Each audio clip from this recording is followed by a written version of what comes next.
The views, thoughts, and opinions on this podcast belong only to the hosts and the guests. They don't necessarily reflect any organization or sponsors connected to us. We aim to keep things accurate, but everything you hear is shared for information, conversation, and entertainment. We're going to dive into good laughs, tough talks, and that genuine feel that you came for. So get comfortable, relax into the vibe, and let the moment unfold. This is Keep It Clean. Lock in. Because if that means it changes now, did you always and then two, you saying it now, is this needed? Is it accessible? Does it change up everything? What's y'all thoughts? Does it make any sense?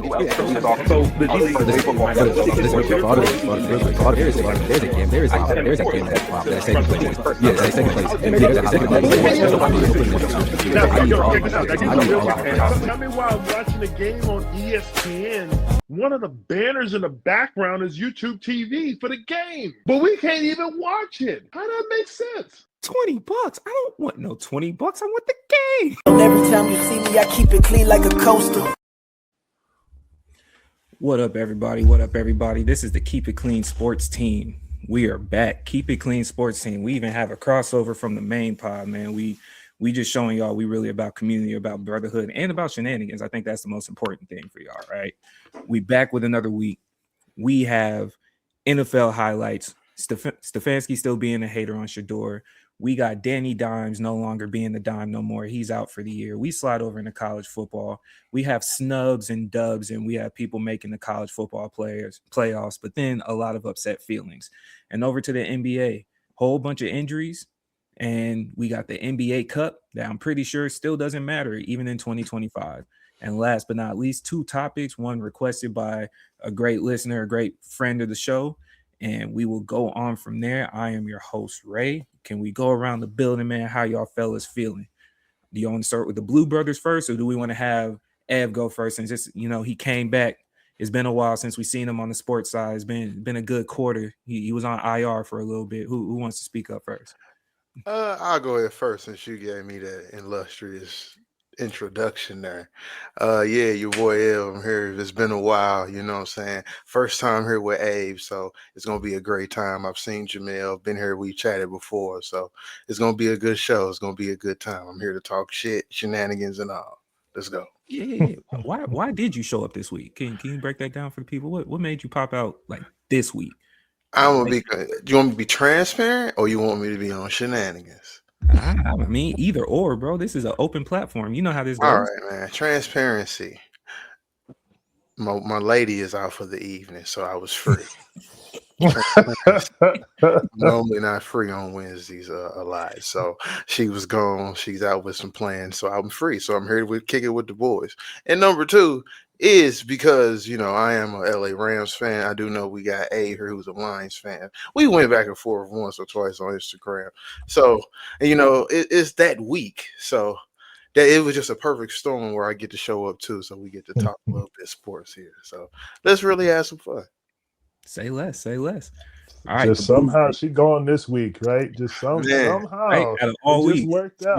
Wind up. Girl, her friend's birthday just wound up. Some money, do your thing. Like we didn't see this play before, but you know what? We can have our brother here, and I'm okay with that. So it is what it is. But obviously the two brothers in blue are still here. It's been a wild week in sports, and it's going to be even wilder week with the weekend coming up. So I'm very excited to talk about sports with the fellas and just kick it. So I'm ready. Okay. And someone that came back off of a calf strain, pulling a Giannis, trying to make sure it wasn't an Achilles. He's been gone for about a month, but he came back for a triple-double performance. That's what we predicting, right? Brother Mel, a.k.a. the Mel Man. Let me tell you, my mama named me Jamell, but the ladies call me the mailman because I always deliver. Come on now. Wow. Come on now, sir. Wow. I like that. Oh, I'm not going to call you that, but I like that. Yeah. That's for the ladies. Let somebody else do that. Yeah. I start dropping facts on you. You know what I'm saying? Okay, bro. We kicking straight into it, man. We doing the highlights, right? We doing the Keep It Clean highlights of the week. We gonna point out who our star of the week is, our bozo of the week, and then Keep It Clean sports, like your highlight moment of the week for sports, man. who want to start off? I'm gonna go with A, man. I'm gonna go with the Blues Brothers. I'm gonna try to cheer y'all up. I know y'all going through it right now. We got a brother down, so I'm gonna start with A, man. What you got for us? Well, sports highlight of the week is going to be no surprise to anybody here. Indiana took care of business, and OSU got a loss. Now they're the number 1 ranked team in the country, number 1 in the Big Ten champs. So obviously, my hat is tipped to them because it's kind of what I wanted to see anyway. I mean, it's a representation of the Big Ten. So at this point, since we're not in the college football playoffs, I'm happy. We're at the top and we're showing the other conferences that, this ain't no joke. But as far as it goes, yeah, seeing Ohio State lose was really good. It made me feel good. And this is the only time I'll actually say their name because the game is already passed. So I can refer to them in first person. That would be my highlight of the week. Okay. Who is your my star of the week? Yeah. Oh, the coach of the Indiana Hoosiers. I didn't think we would get too far off that, but let me go ahead and say it. The coach, that stern look that he gives you, that Belichick look that he gives you as he walking down the field to let you know, I've been doing this. I love it. I love every part of that. And my sports bozo of the week, Jalen Hurts. Everybody's been riding that wave all week. I know they've been having their fun with him. But are we gonna call a spade, or are we just gonna keep giving excuses with all the talent that's surrounding him? There's no way in the world you should have a worse QBR than spiking the ball the entire game. He would have had a better QBR if he would have spiked the ball every down for offense than what he put on the field on tape. Needs to be talked about. Sorry, bro.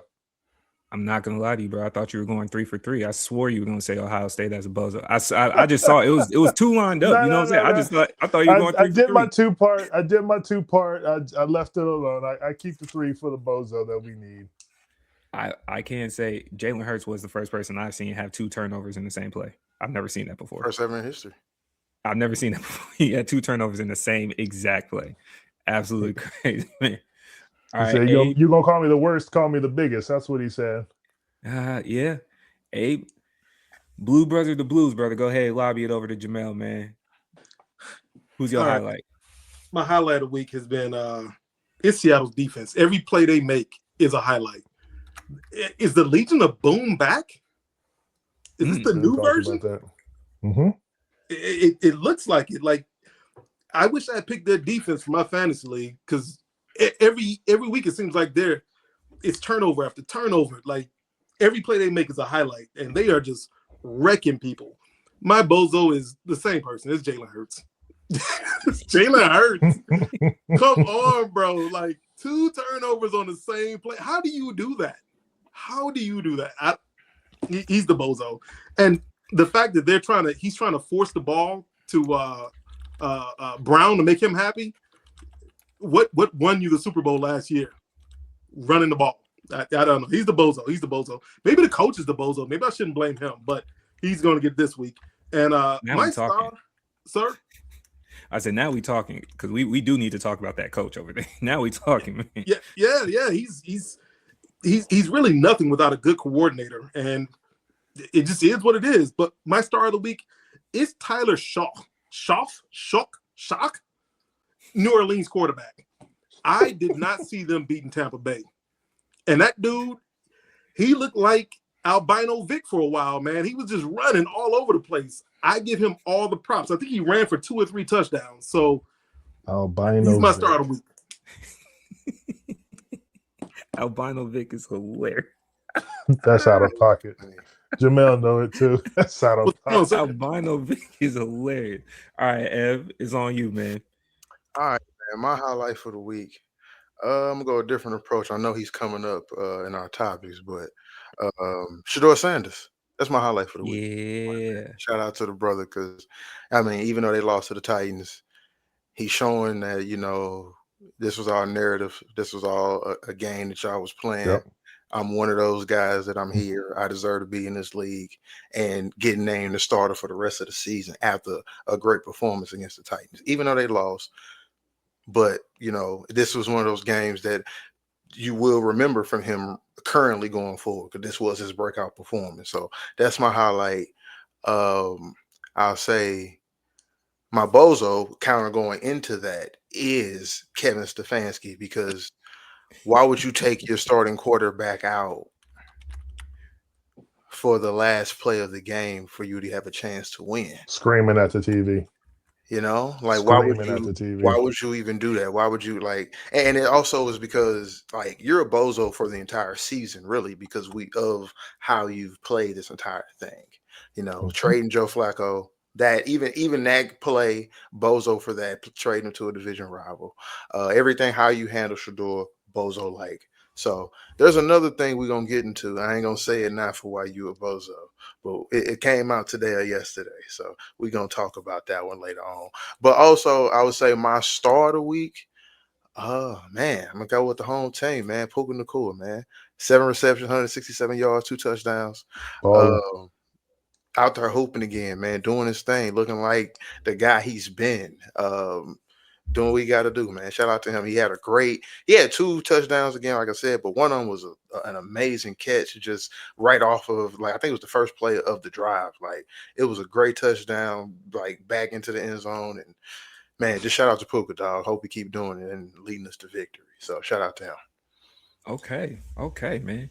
Great lead-ups. You know what? I'm going to start with the star of the week for me. Star of the week for me, I'm sure – Abe will love this. Jahmyr Gibbs is losing his mind, and I think he officially established his MVP race, especially now going forward. I think it's curtains for Jonathan Taylor. I think I don't know what else to do over there, even though I see them trying to give us an upset by throwing Josh Allen's name in a hat by some miraculous year, season finish, whatever the case may be. Jahmyr Gibbs was over there going nuts. In the meantime, I have a tie for Bozos of the Week. You could choose between either Desmond Bain.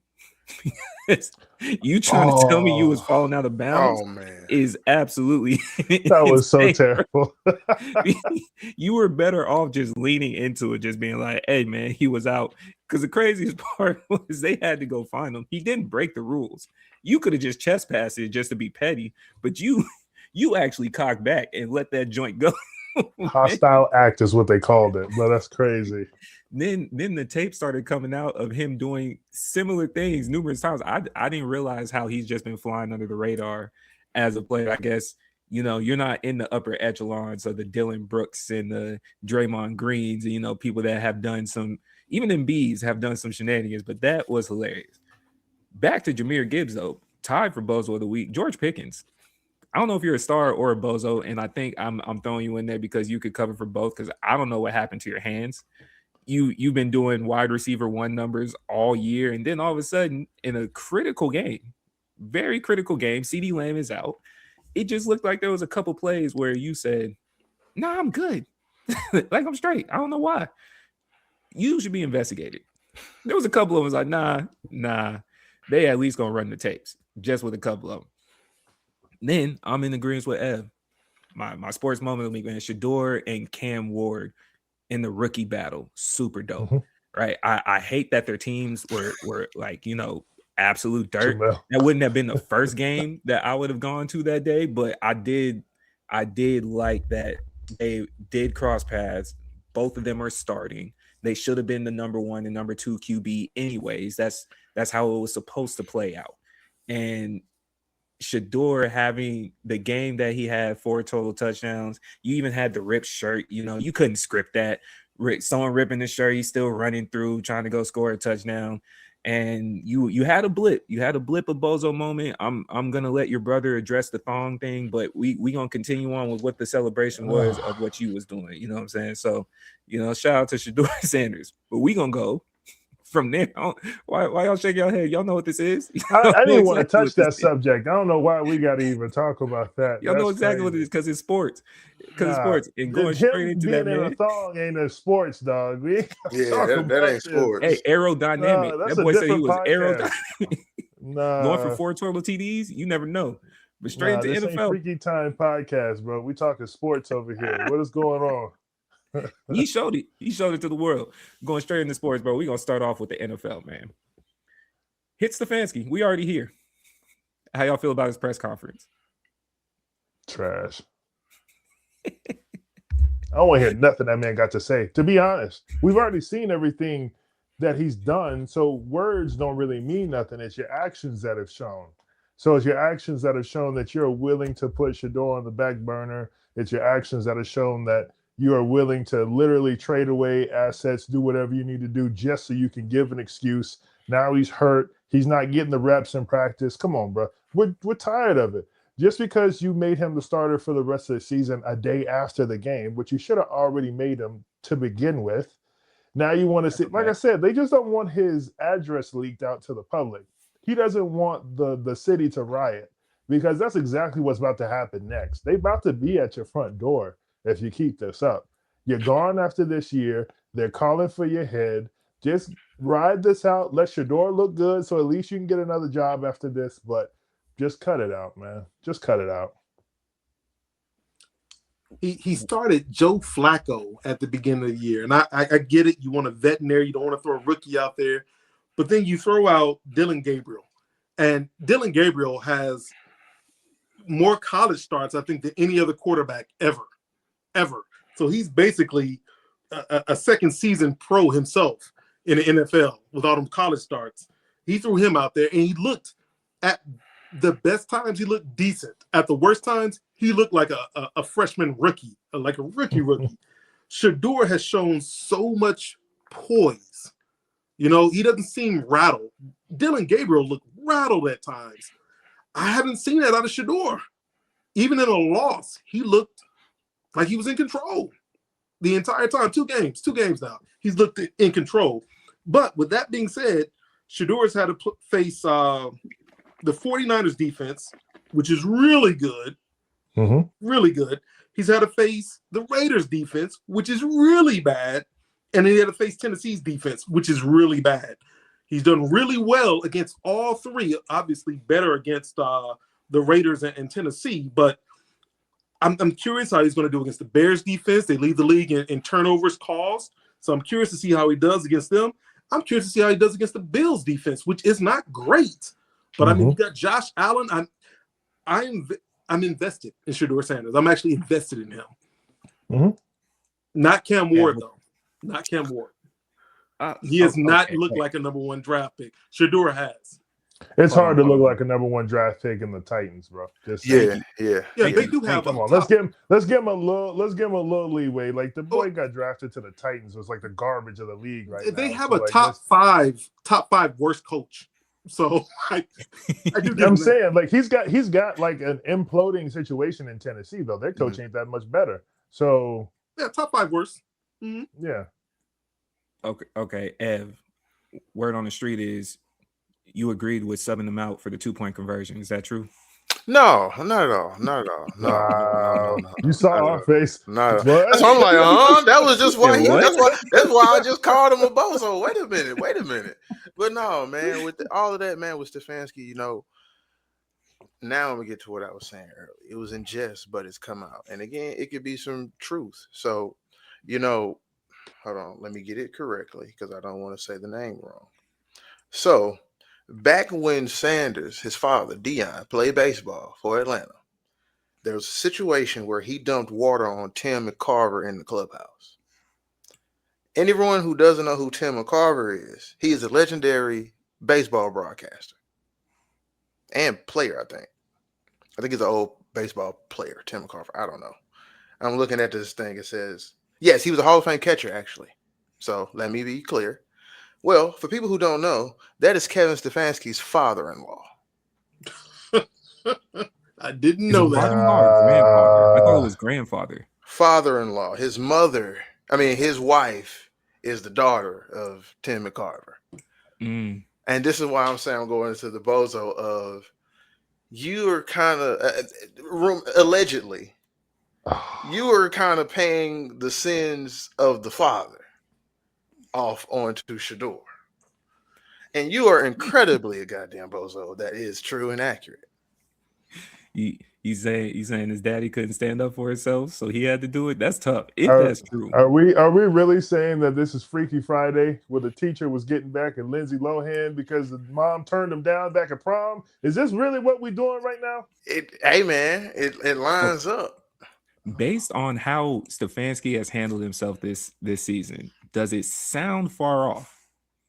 You know what I'm saying? Like it just sounds, especially when you see a player like Shador, where all the hype, even though it was necessary because he was warranted, it was warranted hype. Yeah. And you see how all this plays out, where okay, you don't get drafted until the 5th round. Dylan Gabriel gets drafted before you, and all this hysteria around you. And we see Dylan Gabriel finally play in an NFL game, and he can't throw the ball past 5 yards past the line of scrimmage. And you, like Jamell said, you in 2 games show so much poise already that most rookie quarterbacks already can't even show. Mm-hmm. I don't. Okay, but just for a second, Ev, you telling me that this is how this is all played out with like the draft and everything else, all the hoopla. But like, I don't know. It's one team out of all the teams in the league that passed him up. That's all I'm going to say to that point. So like, it's not as if that was just the Cleveland Browns only pick. They can only pick Shador like that thing. But like, that's why it's hard to believe that. And I'm not saying that it's not like on par. It's not saying it's not believable, like David was saying. It definitely sounds like some childish stuff. Yeah. But like to think that it goes that far back, and then we got to think about the draft and everything else. I think there's been so many things that have happened that Stefanski has stuck his neck out on that we've seen publicly, that I'd rather it be that than to be old daddy over here in the corner that we got to, defend 30 years later. That's all. You know what? Yeah. Okay. I done broke out the magnifying glass and I'm looking and I see through the bullshit. You're right. I agree with you, man. Oh shit. Yes. Oh shit. Yes. You don't think pillow talk? Hey, you know Shador's daddy dumped water on my daddy. Can you do something against him? I got you, baby. Wow. I got you. Whoa. I got you. In the Shador, he's back. You forced me. Nah. I'm out He's of back. here. I agree with you, Eb. Like, comment, subscribe, all that. Yeah, we out of here. I've seen through it. Eb got a good point. That's the funny part about it is, Abe, I think even you would admit there's times where if you had an opportunity and you knew you could kind of slide for the home team and really just, hey, you said that's your op right there? Word? Yeah, hey. Hey. Handle that for Live me. action. We've done some stuff before. We've been on the basketball floor together. Some stuff that's happened. I've definitely got it in real time. But like 20 years later, come on, man. Like 30 years later, like But okay, cool. Let's really quick, just running with the theory. He didn't make the draft pick, right? The GMs, right. That's the GMs, the higher ups, right? So if they drafted him and that's the way that they did him, it was a group collab for at least the first half of the season. So he felt like if he did it, he had the backing, so it didn't look crazy. Then it got to the point, it's like, hey, like it was he ha ha, but we are supposed to be competitive. And it's like, all right, all right. Then they started falling back, like, yeah, it's a coach's decision. Whatever Stefanski goes with. Then it was just full-on exposure because he looked significantly different answering these questions the last 2-3 weeks than he did for the first 8-9 games. He not the same. Yeah, man, no, we're affirming our decision. We know who our starting QB is. Now he's up there. Yeah, we were just trying something. Nah. Stand tall. Stand in there, bro. Stand in there, champ, right there. Put your dukes up. What happened? So what you're trying to say is they was rocking with him to start off, but now that they are seeing that, like, hey, Shador can actually sell tickets, and we're actually supposed to be a good football team, they is going to leave him out to the pasture to let him just die on his own. Yes, it's absolutely. still a business. Okay. Absolutely. Because you're Cleveland. You could get another coach at any time. You've been doing it. We've been losers. Like nothing. Yeah. We've been losers, but what you did provide us was guaranteed entertainment for a season. Now he's here. We've peaked. Cleveland gets to slide into the playoffs. I'm not mad at that. We already lost. So worst case scenario, you just get to watch what Shador does. That's it. I'm not mad You at just get to that. watch. You know. Meanwhile, in what now seems to be a bum team, man, how y'all think the Colts are cooked? Is it time to take them out the pasture and make some Elmer's glue? Oh yeah. The Colts were cooked even when they were like, what was it? When they were Ev, 5-0. did you see Philip at the press conference today? I heard it. I heard about it. I did not see it though. I heard about it. Dog, if you'd have saw him do a 3-step drop, I'm sorry. You saw him do the 3-step drop back. It was hilarious. Oh my! I gotta go. I gotta go look it up. He said, I was like, nah, get Hey man, there wasn't enough What is going WD-40 to fix that. He needed at least 2 cans. He No. needed at least 2 cans. It looked bad. No, it was bad, bro. It You was know, bad. Now, before we get serious on the Colts, I do want to say something real quick. Going to go get a man who's been retired for 5 years. One, because it's Phillip Rivers, it's not a publicity stunt, and it's not a money grab. It's not a popularity thing. Because who the hell cares about Phillip Rivers besides his wife and his 13 his kids? starting 10 11? kids. Yeah. So you know what I'm saying. So it's like it's not anything like that. But to go get a man who's been retired 5 years, that has to be a shot at all the quarterbacks in the NFL. Bingo. All of them. Because look at all the guys, the free agents, the quarterbacks that aren't in the league that are young, and you went and got to go get this man who's 44, 45 years old now. And off the couch. like exactly, he's off the couch. And again, yeah, he played for you 1 or 2 years before he retired, but like it's way fresher legs out there and fresher arms with mobility in anything. And that's the scarier part about it. If he goes out there and performs, being stationary. When Abe sent the group the text, "Is this real?" yesterday, and I read it, I said, "Damn, Jamell still has a chance." Like, hey, bro, go put the team on go put the team on your back, bro. Let me tell you, man, bro. From one grandfather to another, I'm rooting for him. All right. I know how hard it is. I'm 48. I went out. I didn't even play basketball with Ray. I just shot some ball and I was tired. I took like 3 jump shots and I was like, oh, I need a nap. So I'm rooting for him. But this, I do think that because he is familiar with the team, he might be familiar with their system. So you don't have to bring in a guy, here, study all these books, because he still he might remember some of the system. He's familiar with the organization at a bare minimum. So it does benefit the team. And you don't need someone to sling the ball all over the place. Like, they're not built like that. Jonathan Taylor runs that team. So you just need someone to get the rock out so that way they don't load the box and stuff Taylor. That's all you got to do. As far as him, I am concerned. Like, why is he coming back? Is he going through a divorce, 13 kids, child support? Maybe he does need the money. I don't know. But I think he do live in Cali. And he lives in Cali. He do live in Cali, man. Yeah. Well, I mean, and that's something else. Is he moving his family to Indiana temporarily? No. Is he going to fly back and forth? How's it going to work? For a month? Hey, I'm gone for 1.5. Yeah. Y'all hold the fort. Oldest child, you take care of your kids and my kids. We got you. Yeah. Okay. Dad got to go get this check. I'll be back in a month. Like, what? They're a first round exit at best. Right now, it seems like they're a first round exit, so there's no point in moving. Now, hold on, real quick. I got it, Jamell. I love you, bro. Mm-hmm. But him coming back talking about he knows the system. He's been gone 5 years. They've rotated coaches. This is a new playbook and a new system. Well, the only thing that he knows is the passcode to the door because they ain't changed it, and he knows how to get into the training facility. So, you're talking about a Hall of Fame quarterback that is going to go down in the Hall of Fame. It is what it is. It's Phillip Rivers, right?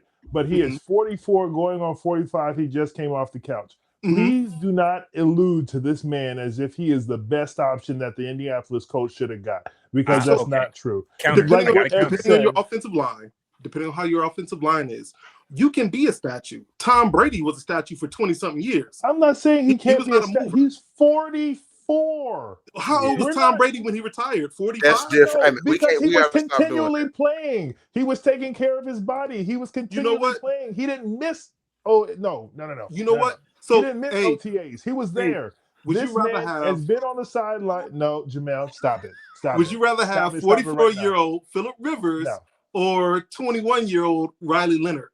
Who would you rather have? No, what I'm saying, Riley Leonard's hurt, so you can't go to Riley Leonard. So what I'm saying he's day to day though. He's not out for the season. Off of what Ed was saying this is disrespect to the rest of the league, because if you're a quarterback that was right there on the verge and they didn't have another spot for you, they could have found, like what you just said, somebody can just sit in the pocket and hand the ball off to Jonathan Taylor. So you don't need to go get his old behind to go do that. You can get a young legs that can hand the ball off to Jonathan Taylor and throw a 5-yard cross route. That's not what I was. You don't need to go get his old behind. That's the part. You got to get the rock out, because otherwise they'll just load the box and handing the ball off. You won't go anywhere. We don't know so he can get the rock out anymore. His reflexes right now. You know what? You know what? On behalf of all geriatrics, I hope he burns y'all. On behalf of everyone right now with a disabled plate on their vehicle, I hope he burns the league. I got a counter. Hold on. I got a 2-part counter though. I'm gonna start with, at the top of this season, this wouldn't have sounded that crazy because none of us had faith in Daniel Jones. Before Daniel Jones did what he did, none of us, this would not have sounded crazy. Because I would have took Daniel Jones over Phillip Rivers. Phillip Rivers coming out of retirement to play after years off would have still been like, what in the hell? Daniel Jones we've been seeing for the last couple of years, you would still be supposed to be at home with that right there that you will be hearing right there. Okay. He ain't supposed to. That's the only football size thing he's supposed to have. Then I got a second question. Give me 3 QBs right now that had the opportunity. I don't have the free agent list in front of me. I'm just saying. That is the point. I'm sure there's a practice squad quarterback. That's not the point. You can't tell me just because I don't know the free agency list right now that the first person that comes to your mind is Phillip Rivers and that's who I'm supposed to go sign. That's bogus. There's so many players on a free agency list or even on a practice squad that you can go holler at right now before you have to go hunt down Phillip Rivers. You had to go call that man and make sure he was at home because he was either at practice or one of the appointments for his next child. This ain't no situation where you really went down the list like, oh man, you know what? There's so many of these, I'm just going to pass them up. You can't tell me that there's not a single quarterback that you had a prospect on or something that you were looking at that you just passed them over. You have a liking to Phillip Rivers, so you gave that man a phone call and said, hey, can you come stand in the pocket and get us to a Super Bowl? Like, come on, man, don't do that. So if I'm not gonna lie to you, if I'm Phillip Rivers and I see Kirk Cousins, I believe I can still play. I'm not saying you're wrong. What I will say is if I'm watching Kirk right now, I believe I can still play. Bro. I just looked it up, Ray. The best free agent quarterbacks out there. Taylor Heineke. I'm reading off the website. Taylor Heineke. I said in your opinion. That's all I'm saying. It's not my opinion, sir. I'm reading off the website. Taylor Heineke. This is not me because I don't know him either. I'm like you. Taylor Heineke, Nate Sudfeld, Clayton Tune, and what is the other brother's name? Dorian Thompson Robinson. You know what those sound like? That sounds like when you play Dynasty mode for a certain amount of time and it gets so far down the line, they start creating names. just made up players. That's what them names sounded like, bro. Who?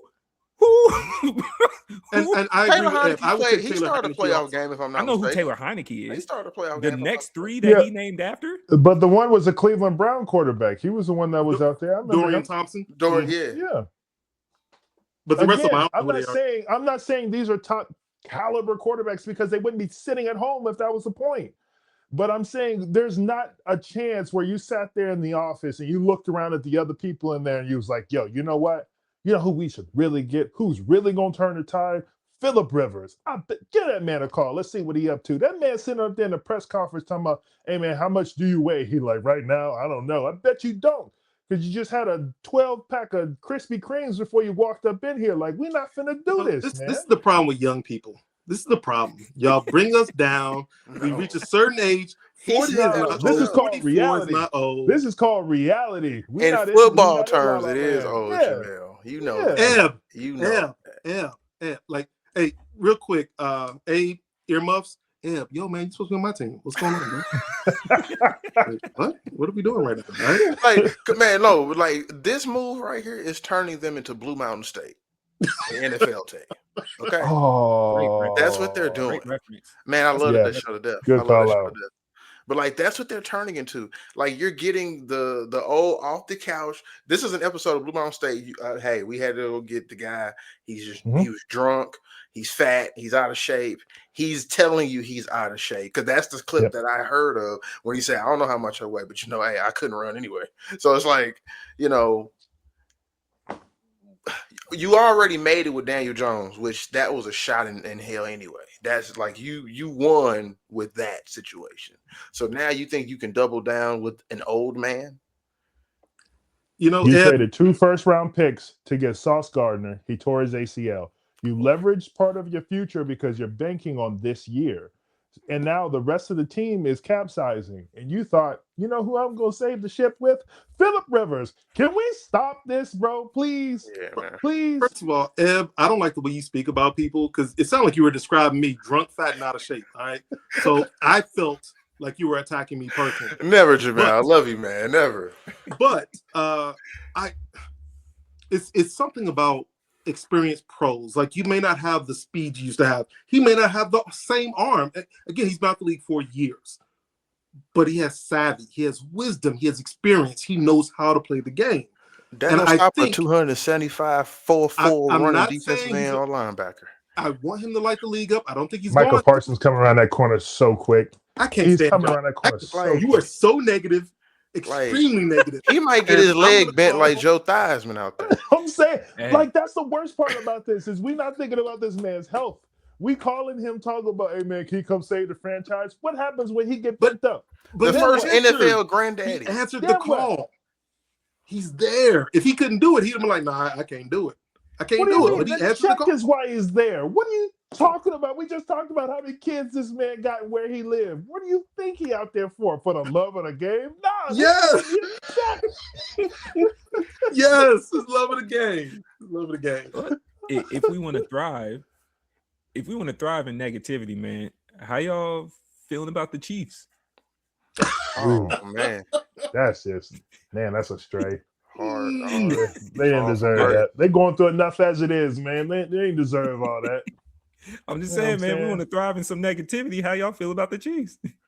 I love this for the Chiefs, mostly because of Patrick Mahomes' wife. I love this for the Chiefs because I hate her. Oh my God! Two strays. We are 2 strays back to back. I'm loving it. I love it. Now, what has his wife got to do with this, Jamell? You know what she's a Trump supporter, number one. I want to hear him say it. I'm very anti-Trump. Everyone knows that.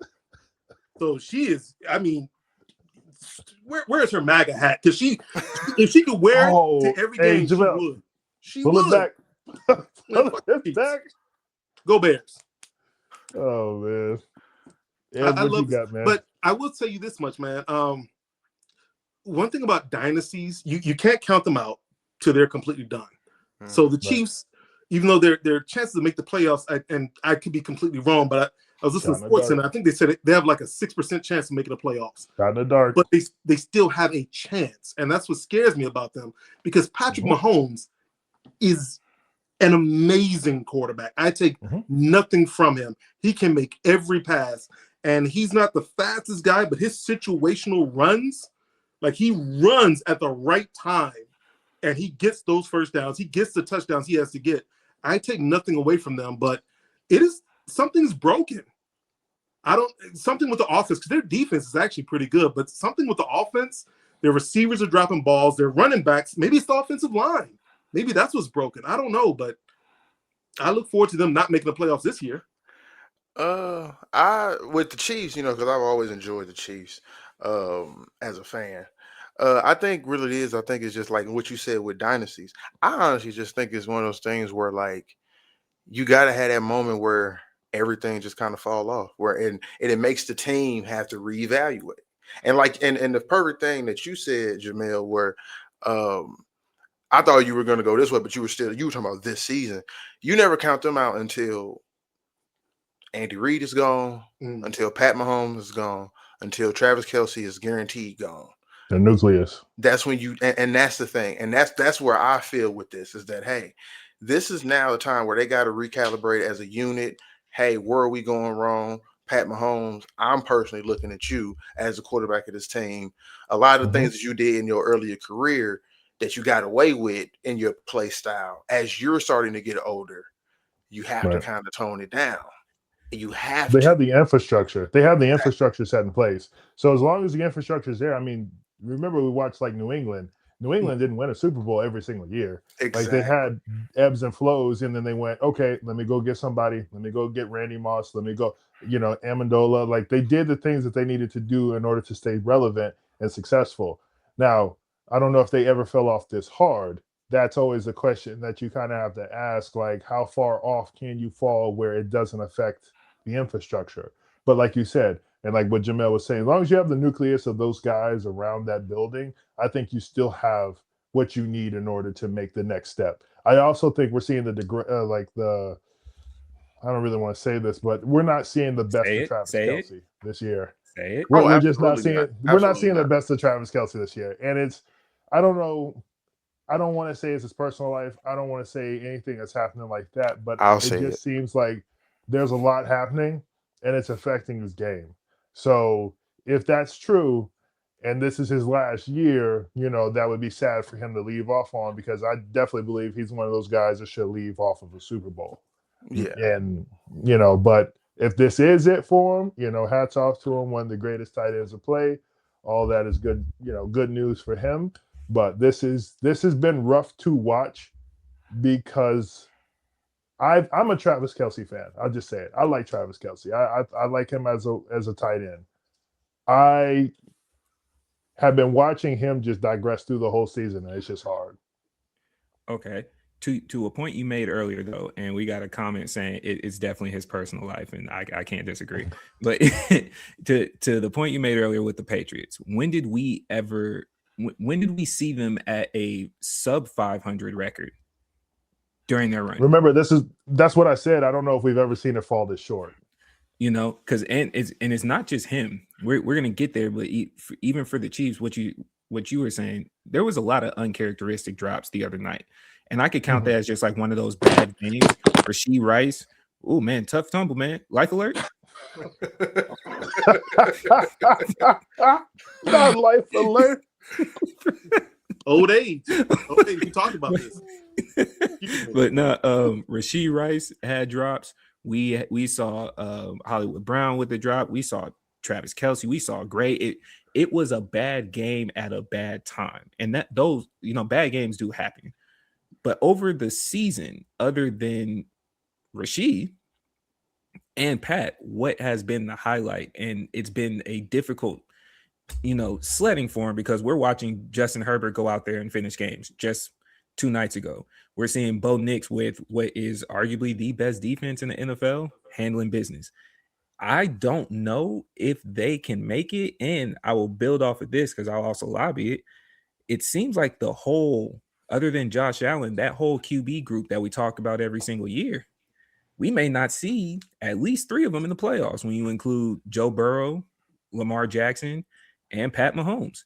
Josh Allen looks like he's going to make it, but it hasn't been the smooth sailing that we've seen in these last couple of years. Is a new wave here, or is it just an off year for football? With Joe I Burrow, think it's just an off year. Go ahead, Jamell. I was just going to say Joe Burrow has an excuse. He was injured. Joe Flacco came in. He did a decent job trying to keep the ship afloat, but Joe Burrow was injured.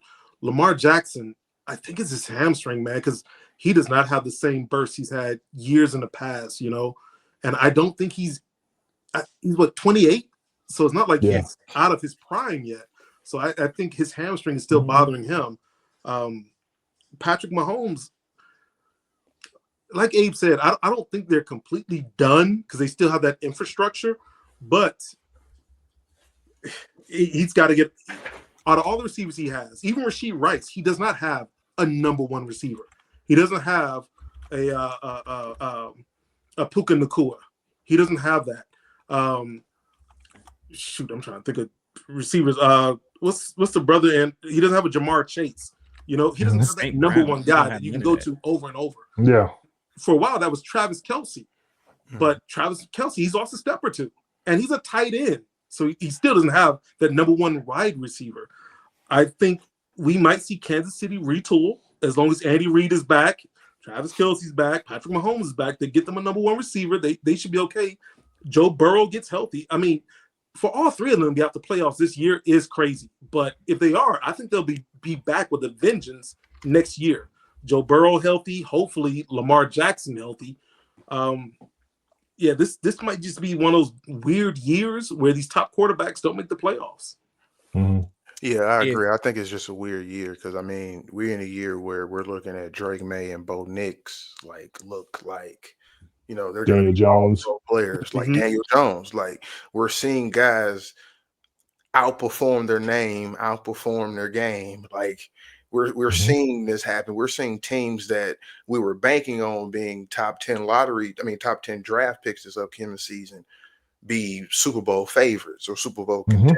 contenders. Mhm. Like I think this is an off year. Like, and again, I'm not saying that as if like everything is just gonna revert course next season, but it's an off year. It's a changing. Maybe we could say it's a change of the guard. It could be, it's better skill players than quarterbacks currently on these teams, and that's the actual thing that's going on.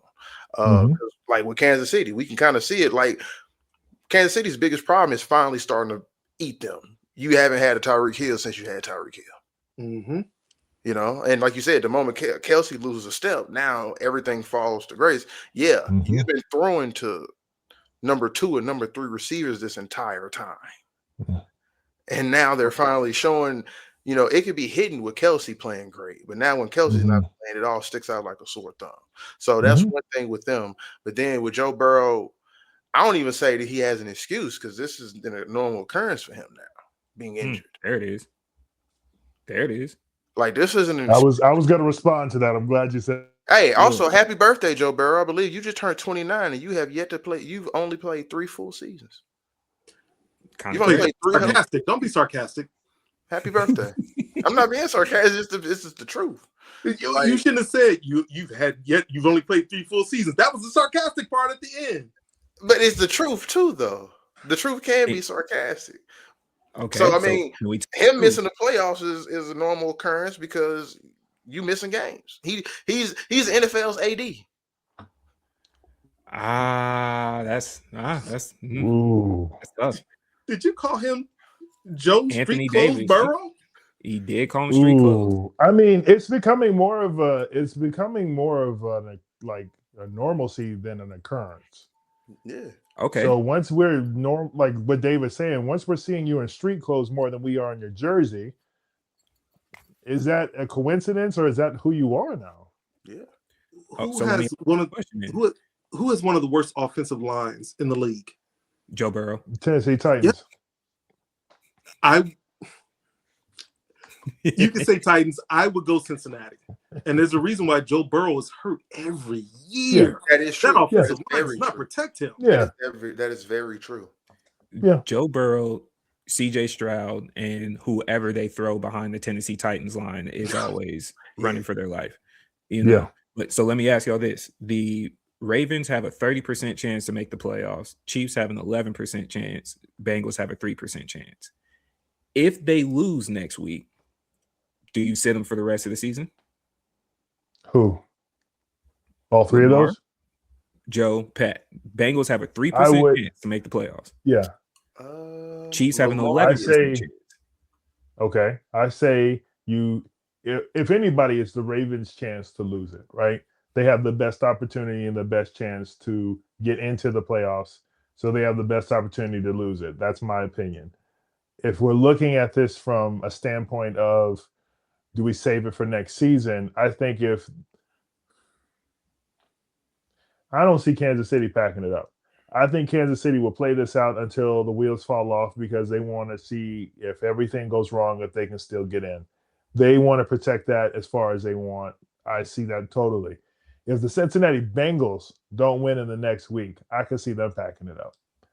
And the reason why is this. They tried this last year and they couldn't squeak in because they tried the Hail Mary and all that. And then, we're looking at Burrow being hurt on several occasions. because of his past and because of where he was at the start of this year and now coming back, I don't know if you leverage your future again trying to just maybe get a first round knockout. I don't see that in there. I think Kansas City has enough faith in themselves that if they can just get in, they can see themselves trying to make a push for another Super Bowl. That's just what's in the office, what's in the facility. I just don't believe Cincinnati has that same belief in themselves, and I don't believe that Baltimore has a belief that they don't have a chance to make the playoffs right now. I do think, okay, I think Kansas City believes in their defense. I don't disagree with you, at least from my side. I'll let Evan and Jamell go after this. I believe Kansas City's defense is playing at a high caliber right now. It's not the best, but they're a top 10 defense the way that they've gelled in this current moment. So if you can keep yourself in the game long enough, I understand why Kansas City will keep going for it. 11% is a crazy percentage though, because I don't think you're not catching Denver. Yeah. I don't think you're catching the Chargers to win your division. So you need some miracles to happen. There's a strong chance though for them. In the last in 8, 9, and 10, it's Indianapolis, Baltimore, Kansas City. Indy could mess this up. Yep. So there's a chance. Oh, they will. But they're behind Baltimore. So if Baltimore finishes decently, they're still in. Now, to your point or at least for Lamar, I feel like he's only playing for Derrick Henry. I genuinely do. I feel like he's only playing because I don't think Derrick Henry has it to be who he is known to be going into next season. I don't think you can do this again. So it has to be now for them. And if that's the case, you're going into a season as Lamar and the Ravens of what do we do now? Is Zay Flowers a number one receiver to y'all? I don't know, but that is your best offensive weapon going into next year. It's the same way we talk about Travis Kelce is the same way we could talk about Mark Andrews. Mark Andrews is having drops, like uncharacteristic drops for who he is. You lost the game last year. It's not all on him, but you lost in the playoffs. You come back this year. A lot of people having injuries, but the next one would be Likely. Isaiah Likely, like what is that offense really? That's not a bad backup to have behind you though. That's all I'm saying. It's not a bad backup. Yeah, true. But if nobody else is pushing the defense to go cover them, I don't care who you are, bro. Like you throw 3-4 people on there, it's kind of tough. So I think Lamar is pushing partially for Derrick because he's like that's why you brought him here, but just in general, what do you go into next year? And we might have to touch on that rumor that one of the Harbaugh brothers, it seems like it's a little testy in that seat. It looks like they're trying to speculate that there's turmoil going on and the team isn't feeling, the greatness coming from the Harbaugh boy. But to the last one, Joe Burrow, hey man, you already sat out. It would have been perfectly okay if you didn't come back to me. It would have been perfectly okay. Like I loved what you did. You went out there, you got us some Joe Burrow numbers, but it's tough sledding from here on out. And go get you a top 5 defensive end in the draft or something. As someone that wants to see you play, because I enjoy watching Joe Burrow play football, sit this one out. Come back next year. Sit this one out. I don't know if y'all are able to keep T. Higgins or how that's going to work out, but sit this one out. That's where I'm at. Like, I think if you lose this week, at least if you're Baltimore and Cincinnati, it's okay to sit down. Kermit the Frog is going to keep playing. There's nothing you could tell him. Yeah, I'll say with those 3 specifically, Joe Burrow, sit him out. Like I had to check their record with them being 4-9, and I get it, like how the records play out. They have a shot. No. Oh, and really quick to that point, shout out to Sko because Sko said they got the Bengals got $200 million in the receiver room and $8 on the offensive line. Yeah, they do. Facts. They do. Facts. But that's the thing. Like with them, go and just pack it up because it's like it's already almost too little, too late. Now Lamar. Now, Abe, I really agree with you when you say like he has the least to lose, like he has the most to lose because they still have a better chance. But it's like to me, I also think he's in a middle ground where if you do lose, we could say pack it up so you can go get healthy. And I think like for for the sake of your future, because yeah, you are getting older. You're not slowing, like you're slowing down at some point, but you're not gonna slow down on running. You're not. You're gonna keep putting your body on the line. Do we want to see what we can do in the playoffs when we already struggled this far to get here? Like, so that's one thing I think with him. Pat Mahomes, yeah, that's the Chiefs. That infrastructure, they going out on their shield. They're going to go out until, because they're going to look at it like, hey, hopefully we can get that New England Patriot look where every other team that went to hell in weeks 16 through 18, and we squeeze in as the 7th seed and we wreck shop. So I think that's I think that's the formula for them three. So this week will be really interesting. Baltimore plays Cincinnati. Whoever loses, they're probably out. Well, Cincinnati for sure. And Kansas City plays the Chargers. So it'll be really interesting this week. Damn. And I don't know if Kansas City can beat the Chargers. I want to say San Diego, but Los Angeles Chargers, I don't know if they can beat them. So this will be an interesting week. To David's point too earlier about the Jim Harbaugh, nonsense that's happening, or the speculations that's happening right now. He's not the one fumbling the ball every other play. So as much as the plays that have been happening right now, we keep it a buck over here, keep it clean. We need to talk about how we holding that ball from our quarterback and our running backs, because there's been a lot of turnovers in Baltimore this year, and Harbaugh ain't the one holding the ball. Easy to mix them up. John Harbaugh. It's another Harbaugh. I got you. I get it, but we gotta get Jim his love. He won us a championship in Michigan, so we gotta give him his love. Right. Right. They know what I'm talking about. So before we get to predictions, I just want to ask really quick, just going around the room, was the hit on Zach Ertz dirty? No, I don't think so. No, just wrong place, wrong time. Yeah, wrong place, wrong time. Mm-hmm. I mean, it's like Jackson Dart. Get your butt out of bounds. Don't try to be a hero for an extra yard. You get clean. You get your clock clean when you're in the right position. I think Zach Ertz was just in the wrong position. His leg turned into a parabola. Okay. Running across the middle, I will say, man, it does feel, man. And then jumping, because it's like, all right, you put the defense in a situation of everything we knew, our generation of football, was put your face mask in the numbers all the time. So now, in order to not launch or lead with the crown of your helmet, you're essentially having to go in there blind. You're putting your face to the ground.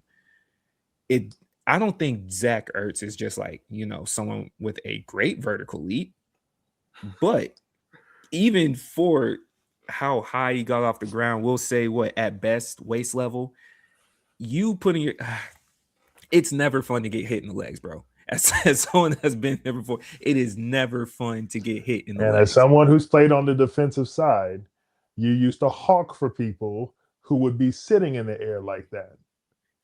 But you would hit them here, not. No. Not if you saw a leg. Not if you saw a leg. You were trying to take them out. You tell me every hit you ever had was clean. Dirty. That's all you told me. Your coach was dirty. I'm talking about you, sir. I'm talking about you, sir. Yes, you.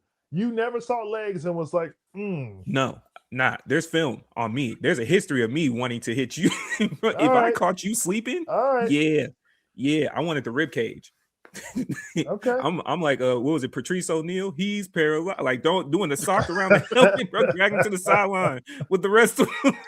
Bro, we were savages out there, because the leg just, because I know what it feels like, bro. That's one of the things on the field, man. There's two things that made me scared to do certain things on the field. Being at the bottom of that dog pile, because the uppercuts and people reaching into your face mask, clawing eyes, your bones getting jammed up, and especially if there's a lineman there, bro. It's like, get the fuck off me, dog. There's three of y'all, and y'all he averaging. Wasn't even a part of it. He just wanted to jump on top. Yeah. You know what I'm saying? Yeah. I was 100% a pretty boy receiver. My coach called me out all the time. The rule was get 5 yards for the team, and after that, do what you want to do. If it's a one-on-one, sure, man.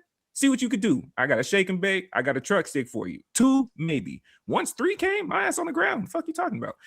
like what you mean, bro? I'm laying down. I'm not taking a hit for free. Yeah. But then the other part is I hated doing chop blocks because I know what it felt like to be chop blocked. So in the similar fashion, jumping up like that and then just having your whole entire knee obliterated, bro, that might be a career-ending. Oh no, he's done. Oh no, he's done. With his age, yeah. You know, he was already on his way out. That right there, you're done. You get cooked like that. So, okay, just wanted to ask. Now, last question for the NFL. It's about that time. Who's y'all's MVP candidates?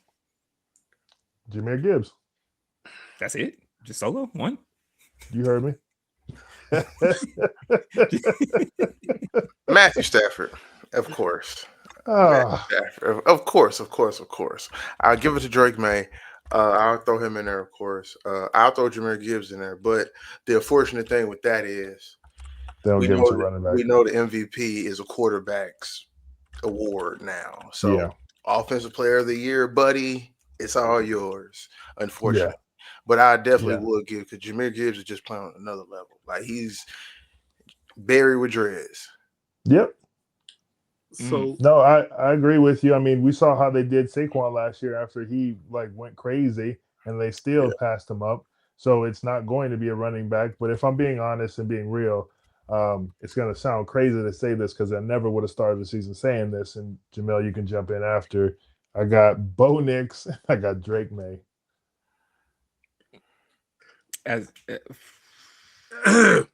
Well, hard to argue with results right now. I do not have Bo Nix. Bo Nix don't have Bo Nix. I do agree with you with Drake May, though.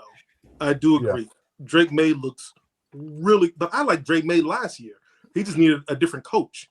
You know, I really like Drake May. I was rooting for Jonathan Taylor because I'm tired of quarterbacks winning the award every year. Jackson Smith and Jigma looks really good. Sam Darnold has shown he's a quality quarterback. I think having Smith and Jigma makes him look that much better. But my pick is Myles Garrett. Thank you. That's where I was at. That's what we agree. Legendary season for sure. I like that. Yeah, I think. It's just history says they're not going to give it to him, but I'm not mad at that. And his team is losing, yes. So I don't see them giving it to him, but his record season is easily being swept under the rug. Yeah, easily being swept under the rug. But if it's not Myles Garrett, I like I said earlier, I'm not mad at Jahmyr Gibbs, man. I'm not mad at Jahmyr Gibbs at all. I think he has too many explosive games. I also think that it might be very difficult for Jonathan Taylor to close out the year, because it's not that he fell out the race. It's just you in a bad situation, man. If I see Phillip Rivers, I might put 10 people in the box and say, "It's all eyes on you, baby." Yeah, Phillip Rivers is going to lead them to the Super Bowl. Just watch. Jot it down right now. Please clip this. Please clip this. One hour and 2 minutes. Please clip this. 1 hour and 2 minutes. Hey, we had somebody ask, is Aaron Donald the last person to win MVP? Did he win MVP at all? I don't know. I'll find out. No, he didn't. Okay. We do have a Patriots fan in the chat. They agree with y'all with Drake May, but she says she's biased. She did agree with Matt Stafford. She did agree with Matt Stafford. But if it went with bias, it'd be Drake May. But I don't know if I don't think he did. He just won Defensive Player of the Year. Defensive Player of the Year. That was the year we got. That was when he had got 20 and a half sacks, if I'm not mistaken. He had got close to the record. Nuts. Went crazy. When Strahan broke the record, I don't think he won MVP either. They don't give it to defensive. They don't give it to anybody but the quarterback. They just need to be honest with that at this point. Be like, this is a quarterback's trophy. We need to change it from MVP to the best quarterback in the league, because that's what it is. Did Lawrence Taylor ever get one? I don't know. Did Dion get one? I mean, there's plenty of people that should have got it, but I don't know if they had. What's the MVP list look like for the last 10 years? QBs and running backs. And as a running back to have gotten it, you had to have done something legendary, like Saquon numbers. Right. And then still with Saquon numbers, you still don't get it. The last defensive player to win NFL MVP was Lawrence Taylor in 1986. He had 20.5 sacks. Can I tell you guys the names real quick? Because I pulled up the list. So you got Josh Allen last year, Lamar Jackson the year before, Pat, Aaron Rodgers, Lamar, Pat, Tom, Matt Ryan. That was that year he was going crazy in Atlanta. Come that was on, that come year. on, dog. That was Matt 2018. Ryan. Yeah, that was 2016. Oh, 2016. So then you've got Cam Newton, Aaron Rodgers, Peyton Manning. The last non-QB was 2011 to Adrian Peterson.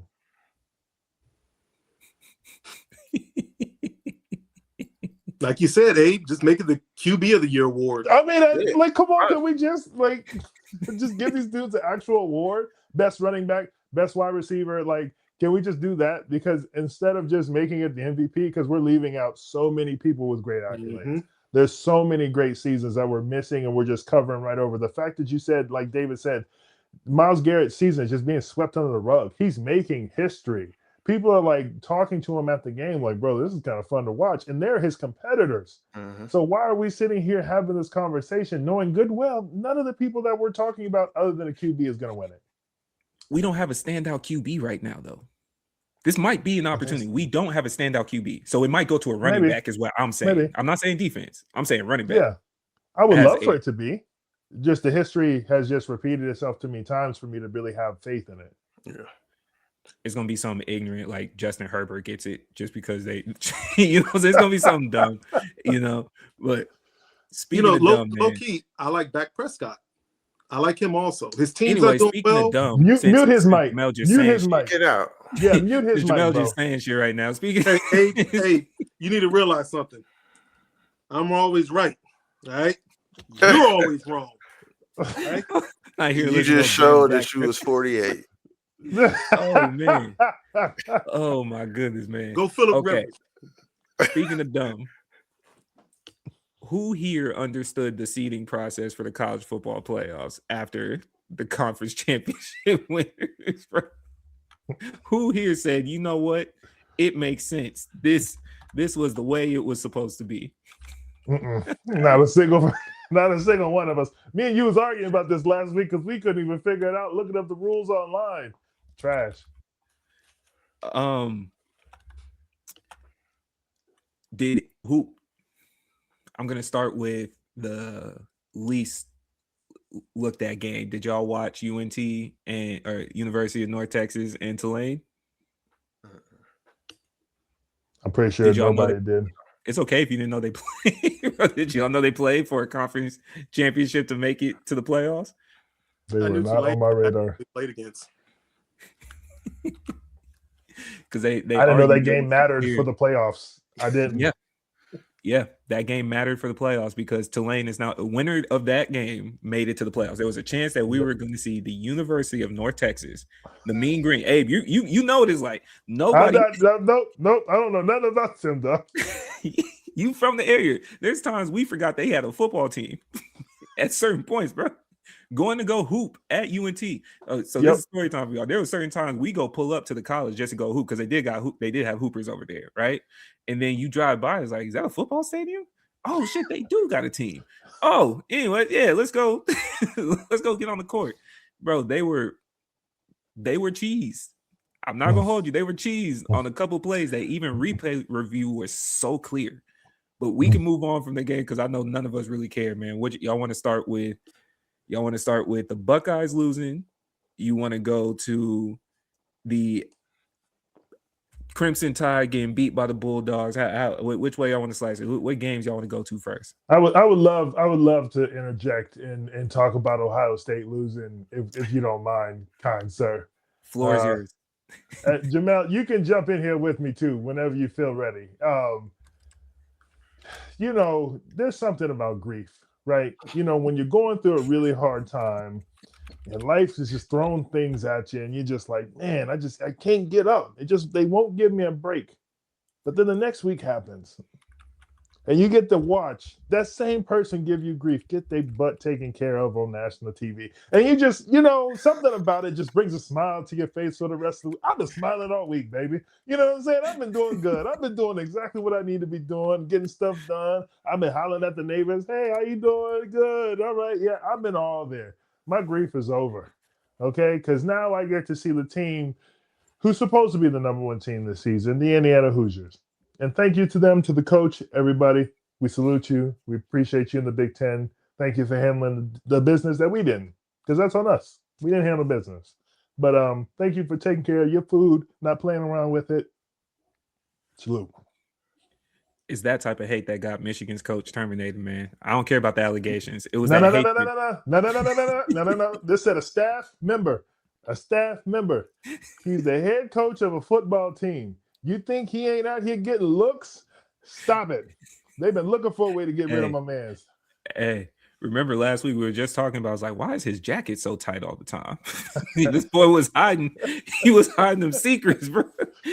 They cooked it. Okay.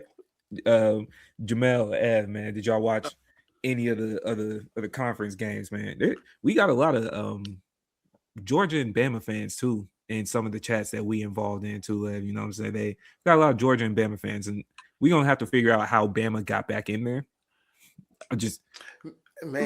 First confusing.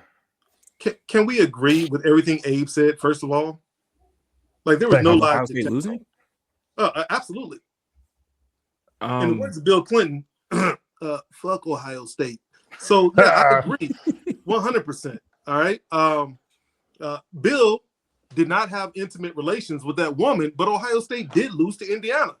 And I loved it, every second of it. And let me tell you something. I thought Indiana was just this high-flying, high-scoring team. They played defense that game. They were hitting boys out there. Best game of the weekend for me, mostly because Ohio State lost.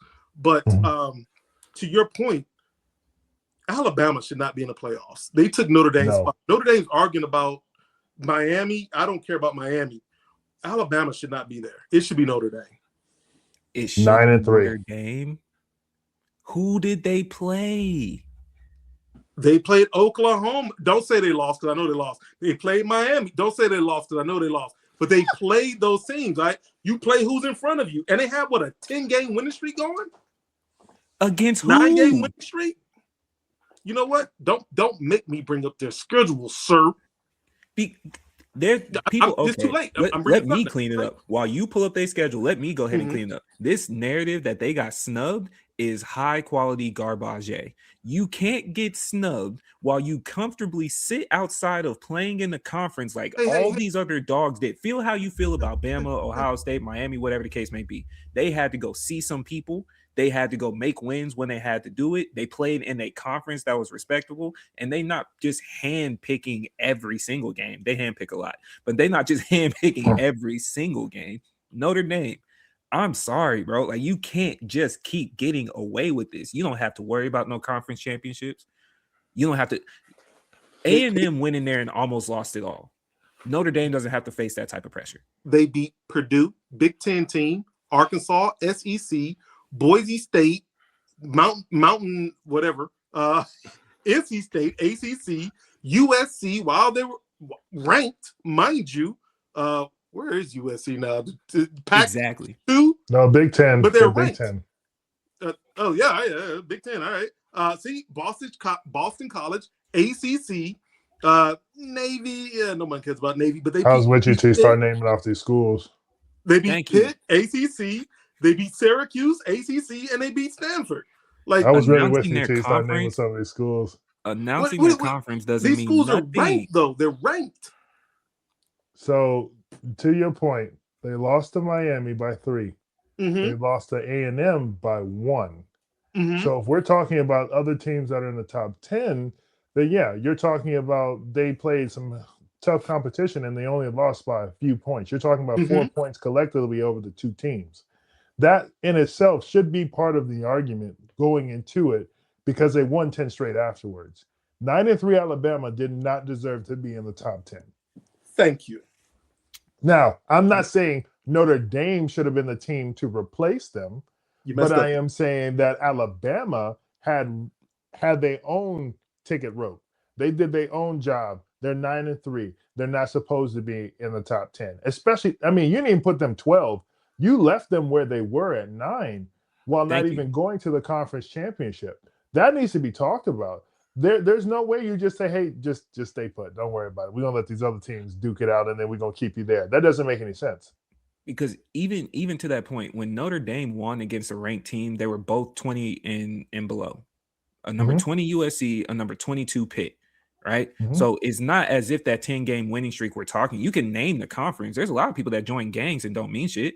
Like what are we talking about? You can go pick off somebody one by one. Every time Bruce Lee entered the dojo, them first 3 waves were nobodies. He's here for the sensei. Go play somebody that's actually worth getting in the ring with.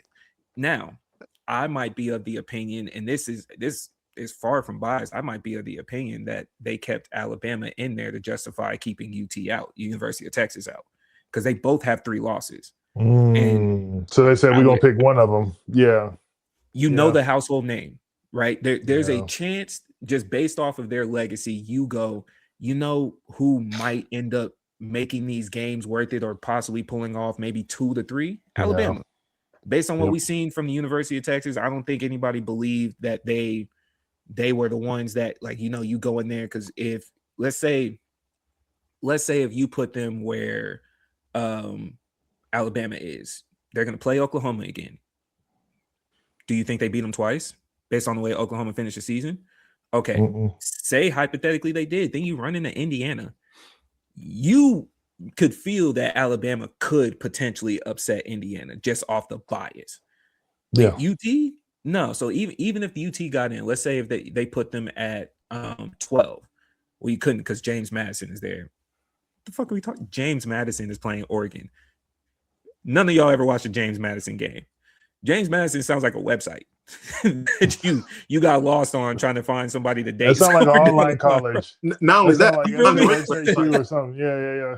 This is a high class divide. This is an Ivy League of divides. You know what I'm saying? But if you put them in at 12 or 11, at 12 they would play number 5 Oregon. If you put them in at 11, they would play number 6 Ole Miss. If you beat Oregon, you could beat Texas Tech. That was the best case scenario if you come in at number 12. If you get past Oregon, you play Texas Tech, and then you make it to whoever Indiana ends up beating. If you go to number 11, though, you got to beat Ole Miss and then see Georgia. I might keep Alabama in the playoffs too. I might. And to your point, Scope, comment in the chat is like, yeah, they're gonna figure out a way to get Alabama. They got 3 losses. Yeah. I've been preaching that all year. Of course, they're going to find a way to get Alabama in. We've seen the writing on the wall. It just sucks whenever the writing is there, because now you get to read it. But when you talk to the point of the 9-3, I actually agree with you on that. Once you find a 9-3 team, you've got 2 of them, and they're both from the SEC. You have to pick the best option for you. And then the best option for you is Alabama faithful is going to be there. They're gonna buy the tickets. This is going to do better for TV, all the TV rights and everything else. Let me just keep Alabama in there. Not to mention that Archie has been the talk for TV and everything else, but the season has not come to fruition of what they wanted it to be. So they found a way to get Alabama in. They're always, where's the camera? They are always going to find a way to put Alabama in the college football playoffs. Always. As it is what it is. I'm mad about it every year. I rant. I look like this every single year, and it happens. Well, I'll add one more layer. This year might not be so crazy, to add to the Texas point. If you don't put Notre Dame in there, which I fully support, obviously, the next one was BYU. Yes, I think they were the ones that got screwed. Not Notre Dame. Open Notre Dame. Not Notre Dame, no. I don't think Notre Dame got screwed, man. BYU had to play in the conference championship. If they win that conference championship, both them and Texas Tech are in. What's up with this conference thing? No one cares about a conference. You just play who they put in front of you. Notre Dame played who they put in front of them. And they play the same teams every year. It's not like they're not playing quality teams. And Notre Dame, you talk about Alabama has a fan base. Notre Dame has a fan base, a rabid fan base. I mean, they're not Michigan, but they have a rabid fan base who follows them everywhere they go. You know, Is we're this an trying our recruiting best to pitch just think for of Mark? this as the committee does. We're thinking like the committee does. That the committee looks at it as strength of schedule and then the conference and then who they played. So we're just thinking like them in order to see who we would pass through. I Didn't we don't just believe. admit we don't know what the committee's doing? So why are we thinking Yeah, like the committee? Because they don't know what they're doing. I can't even put it on a committee. There was no rhyme or reason to the rulings on how people fell into the playoffs. Yeah. Like we tried reading it even last week. I understand who won the Power Five. I get that. That makes sense. Mhm. You get a slot. Solid. Everything after that was a crapshoot, right? Absolute crapshoot. BYU is only 11-2. They lost in their conference championship game to Texas Tech. If they beat Texas Tech, both of them are in. Both of them are in because Texas Tech was ranked number 4 at the time. Both of them are in. So and that's why I think they should have been in. But that's also where I doubled down on Notre Dame snub. And this should be a win for y'all. Marcus Freeman can come to Michigan. Black man for black man. Actually, I like black man for black man, bro. I do like it. I'm not gonna lie. Hey, listen, I ain't thought about that at all. But if that's what needs to happen in this situation, Hey, man. come on, bro. I'm Come not on, man. mad. Both of them used to wearing bubble coats. It's the same coat. He could, old boy could just leave it in the locker room. He's solid. Just walk by, pick it up. You know, upgrade. If that's the move, then If it's hey, me, I'm all for it. if I'm Marcus Freeman and I get to leave an Under Armour school and go to a Nike endorsed school, I too am also taking that contract. Oh, yeah. I'm walking over there with the quickness, bro. They get that little. You see, Steph left. I left too. Fuck you, mean, bro? Give me. You know what I'm saying? Let me. Yeah. You know. Okay. Okay. Now, all that being said, what 2 teams do y'all see in the CFB championship?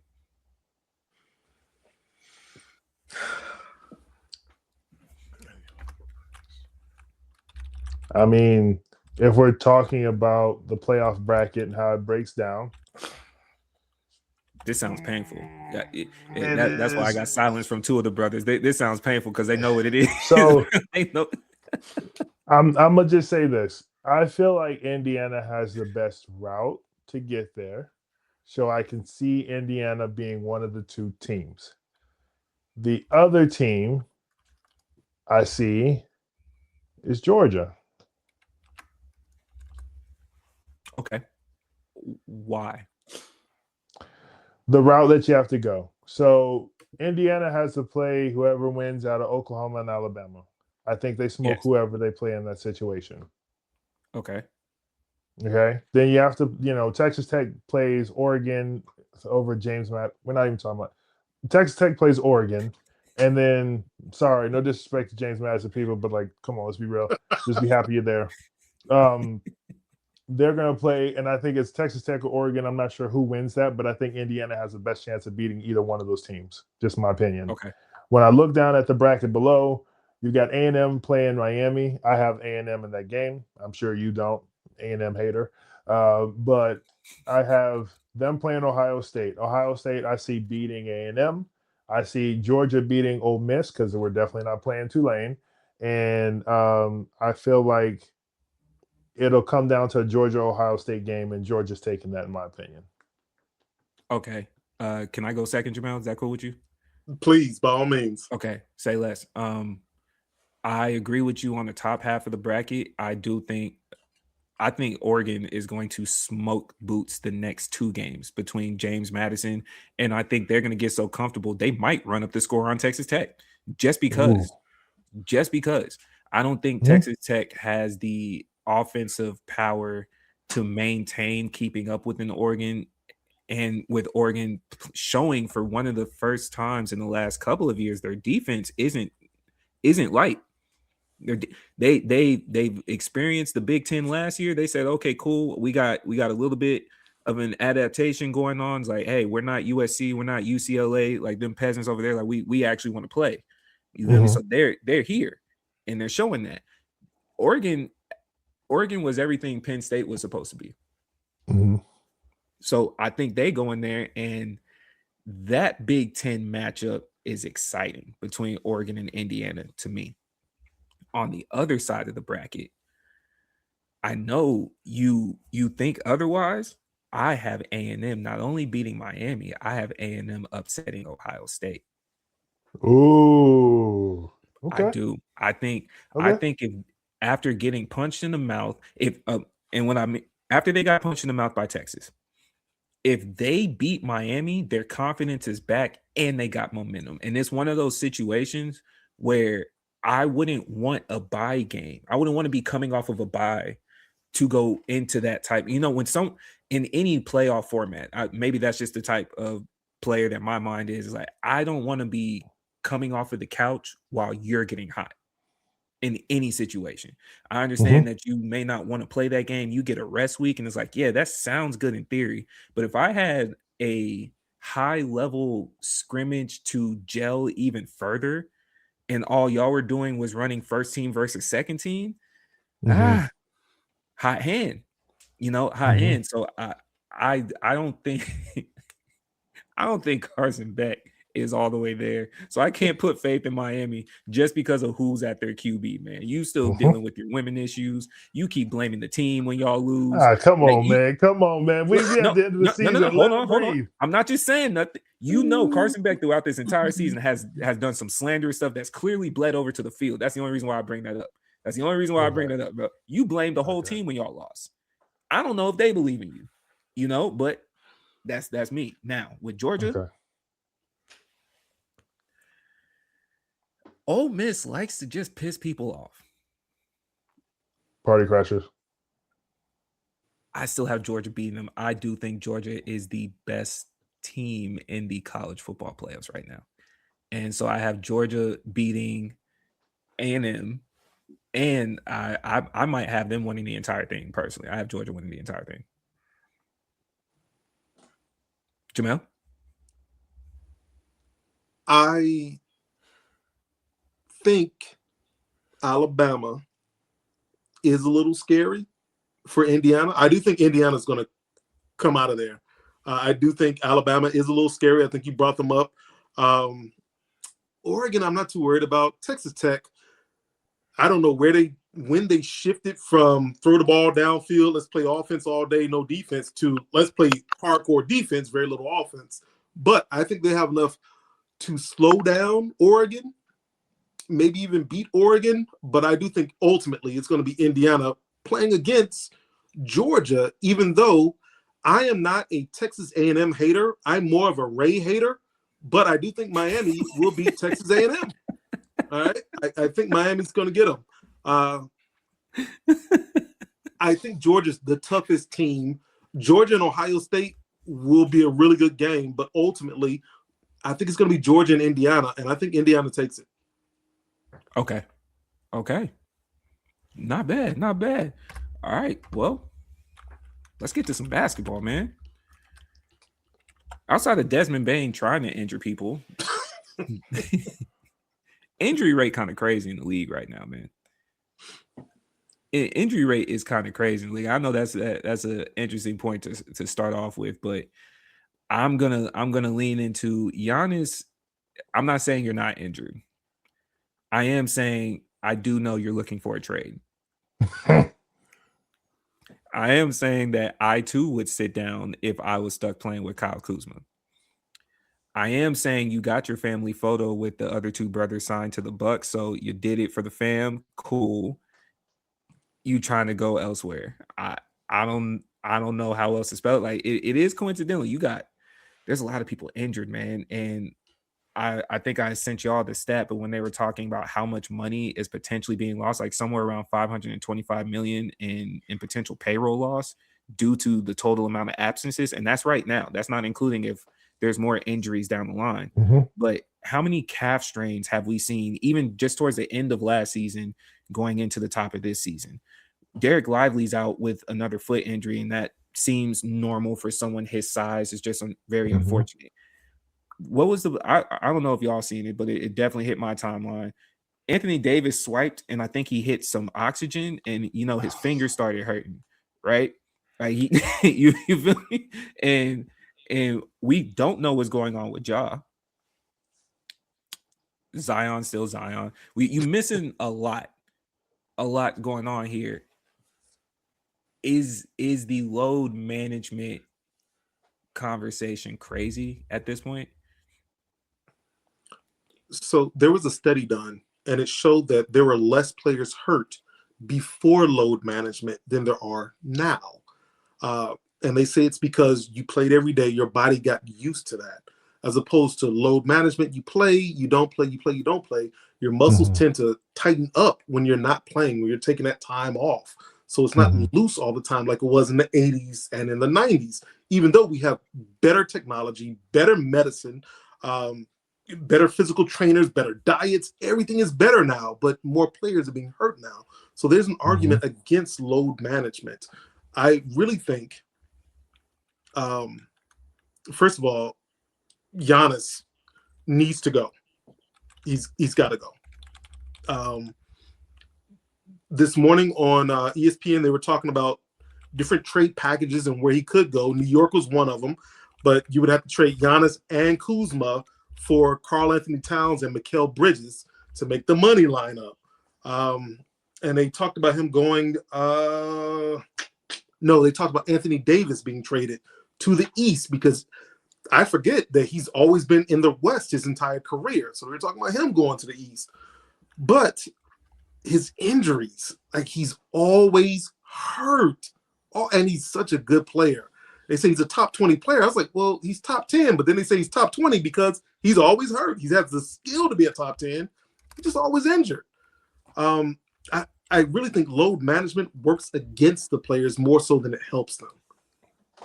Does that well, first question, did you run the study? Because that sounds like, Negative. I will actually bring it up for you. Second piece, the AAU basketball does play a difference in said study because during that time frame, AAU wasn't what it is now. The summer leagues, the way that they're going through, which, it may not be captured because now it's just you've been running consistently. At one point, if anything, you're dwindling down. You went from playing maybe 3 to, if your team is good, 7 games in the weekend. Sleeping on the side of the court. You feel me? On a regular basis, going into summer league for the school as well as AAU, you're playing in high school basketball, and then as soon as that season done, repeat process to the league. And you have to ramp it up because even then, your body has experienced so much wear and tear before you're even close to your prime. We're seeing, like, again, we've never seen this many calf strains. We've never seen this many calf strains. And Rose, I see you in the chat, man. You might as well go ahead and jump in there. But we've never seen this many calf strains before. We're seeing hamstrings on hamstring. It was one thing when it was James Harden, but he was fat, so we didn't really think too much about that. He was selling injuries. But at this point, I do get the 80s is like you did this and you got to go home, you got to rest, and then this was just your main focus. You do training. Now they arguably play less games. It's just more clustered in the league than they did, but when they were younger. But their bodies have broken down. I think it's a combination of both. It's the AAU factor for a guarantee because you start out earlier, you just tiring out, burning out your body more. But I also think that there's also a part. Damn it, it just slipped my mind.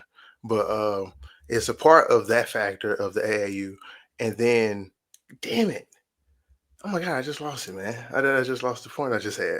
Were you about to say an old joke to Jamell? It's okay. You can get it off your chest. and no. Is it Jordan slander? You're thinking about load management or what? Yes, it's about the load management. Oh, there it is. I just got it. I'm so sorry about that. So it's both factors. It's the AAU game and it's a different style of play. Damn it. That was a geriatric joke. Jesus Christ. Because now that was a dementia joke. I'm sorry. Dementia. My body and my brain. But that's what it is. It's the stud. It's the more of the shock movements now. Like it's a faster game. That's the point that I was trying to say. And I just blanked on it. It's a faster game, even with this wear and tear. The game is getting faster as these players are peaking. Like that's the thing that a lot of people aren't realizing too. Like, how everybody having that bag conversation as of recently. Yeah, everybody doing all this extra bag work is affecting the calf movements and the calf strains and the hamstrings, because you're just doing all these start and stops, these sudden movements. It's just like, man, older players weren't doing that much. They were, again, it looked basic in what they were doing in their dribbles and crossovers or whatever. It looked basic, but I mean, it just was less. 32. That makes sense. That's why you're saying that. I got it. Continue. I'm sorry, sir. I'm just saying, like, how these players are, because you know what I'm saying, we're seeing more calf strains with the game being faster, and you're saying, and the shoes these players are wearing too. Like, it's all a factor. It's just yeah. I sent the ESPN article to our group so that we can take a look yourself whenever you have a chance. You really ESPN, not mailman article, the ESPN article. You weren't gonna let that go. The pace of the game and playing a full court game has also changed it. When you're sprinting, doing a essentially running gun style of offense, where during that time frame you did get to go down and you set up half court. Like there was a genuine half court offense that more than likely was maximizing the entire 25 seconds or 24 seconds for the full shot clock and going on. Do we believe, with what we know to be a consistent money line on the table, that all these injuries are genuine? Do we see now? That's in comparison. Hold on, really quick. In comparison to Jamell's study, even for the players, then we're seeing the interview with Mike talking about, he put it in his contract.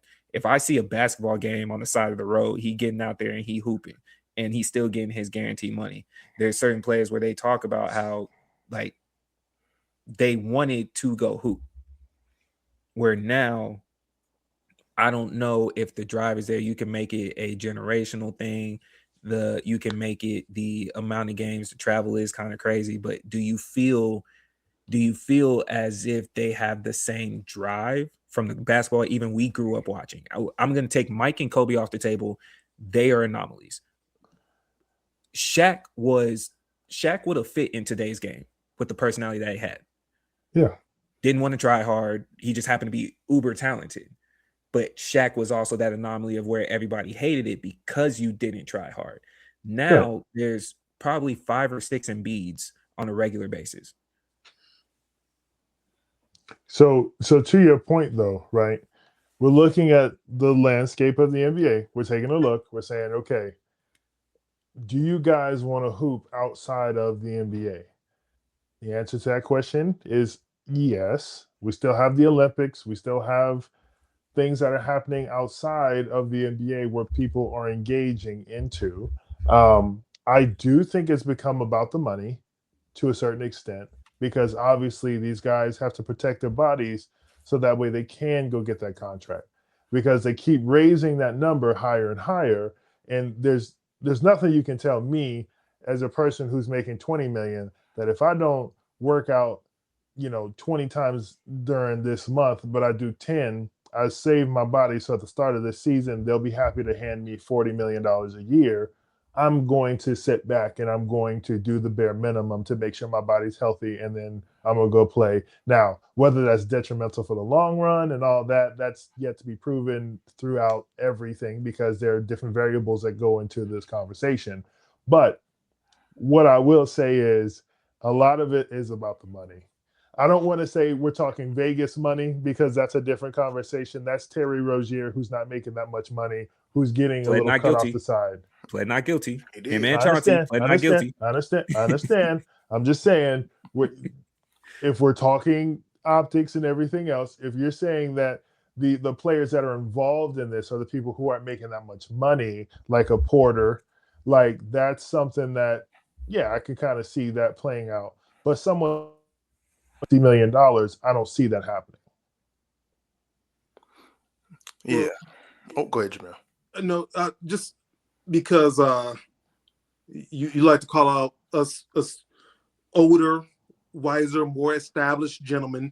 I would like you to know the highest points per game average of all time was the Denver Nuggets in 1982. So a lot of free-flowing basketball. They weren't just, hey, let's set up the half court back in the day. It wasn't like that with every team. All right. So 1982. This year, the Denver Nuggets, 125 points a game, they're fourth all time, currently, 25-26 seasons. So there were some fast-paced teams in the 80s and 90s. It wasn't all Detroit Pistons, New York Knicks. Let's beat people up. Let's keep the score in the 80s. It wasn't always like that. No, the average score isn't too much higher now than it was then. It's been slowly increasing, but the average points per game, if I remember correctly, through the 90s was about 112. Give or take. So it's not crazy to say that it's that much different. But with Giannis sitting down, any predictions on where would you want him to go? And where do you think he ends up? Where I want to see him go? Yeah. Where you want to see him go? Realistically, obviously you want him in LA, but y'all have to take the assets with him. No. I'm not taking Thanasis. He can sit his behind at home. We're not doing that. I'm not taking the package deal. Okay. We already had our drama for the year. I'm cool. I don't want him. I think OKC has the best package. And when you're looking at the franchise being selfish on their side, but also looking out for Giannis, that's the best option. It's just hey, you want a guaranteed championship? Here you go. Now, I don't think Giannis is that type of player. I think Giannis wants to go somewhere where he has to fight a little harder, because to say, hey, let me trade you to a team that's 20-1 is kind of tough to then, be like, oh, Giannis worked so hard to win this championship. And honestly, I don't think Giannis cares about too much else, because he's already got a chip, but he wants another one. We know he wants to win another one, but the perception of how he's seeing, I don't know if he cares that much anymore, because he's tired of losing that much. So the best option is OKC. The best package for them to send is OKC. For where he could end up, I heard something about Atlanta. That sounds terrible. I'm sorry, Ev, but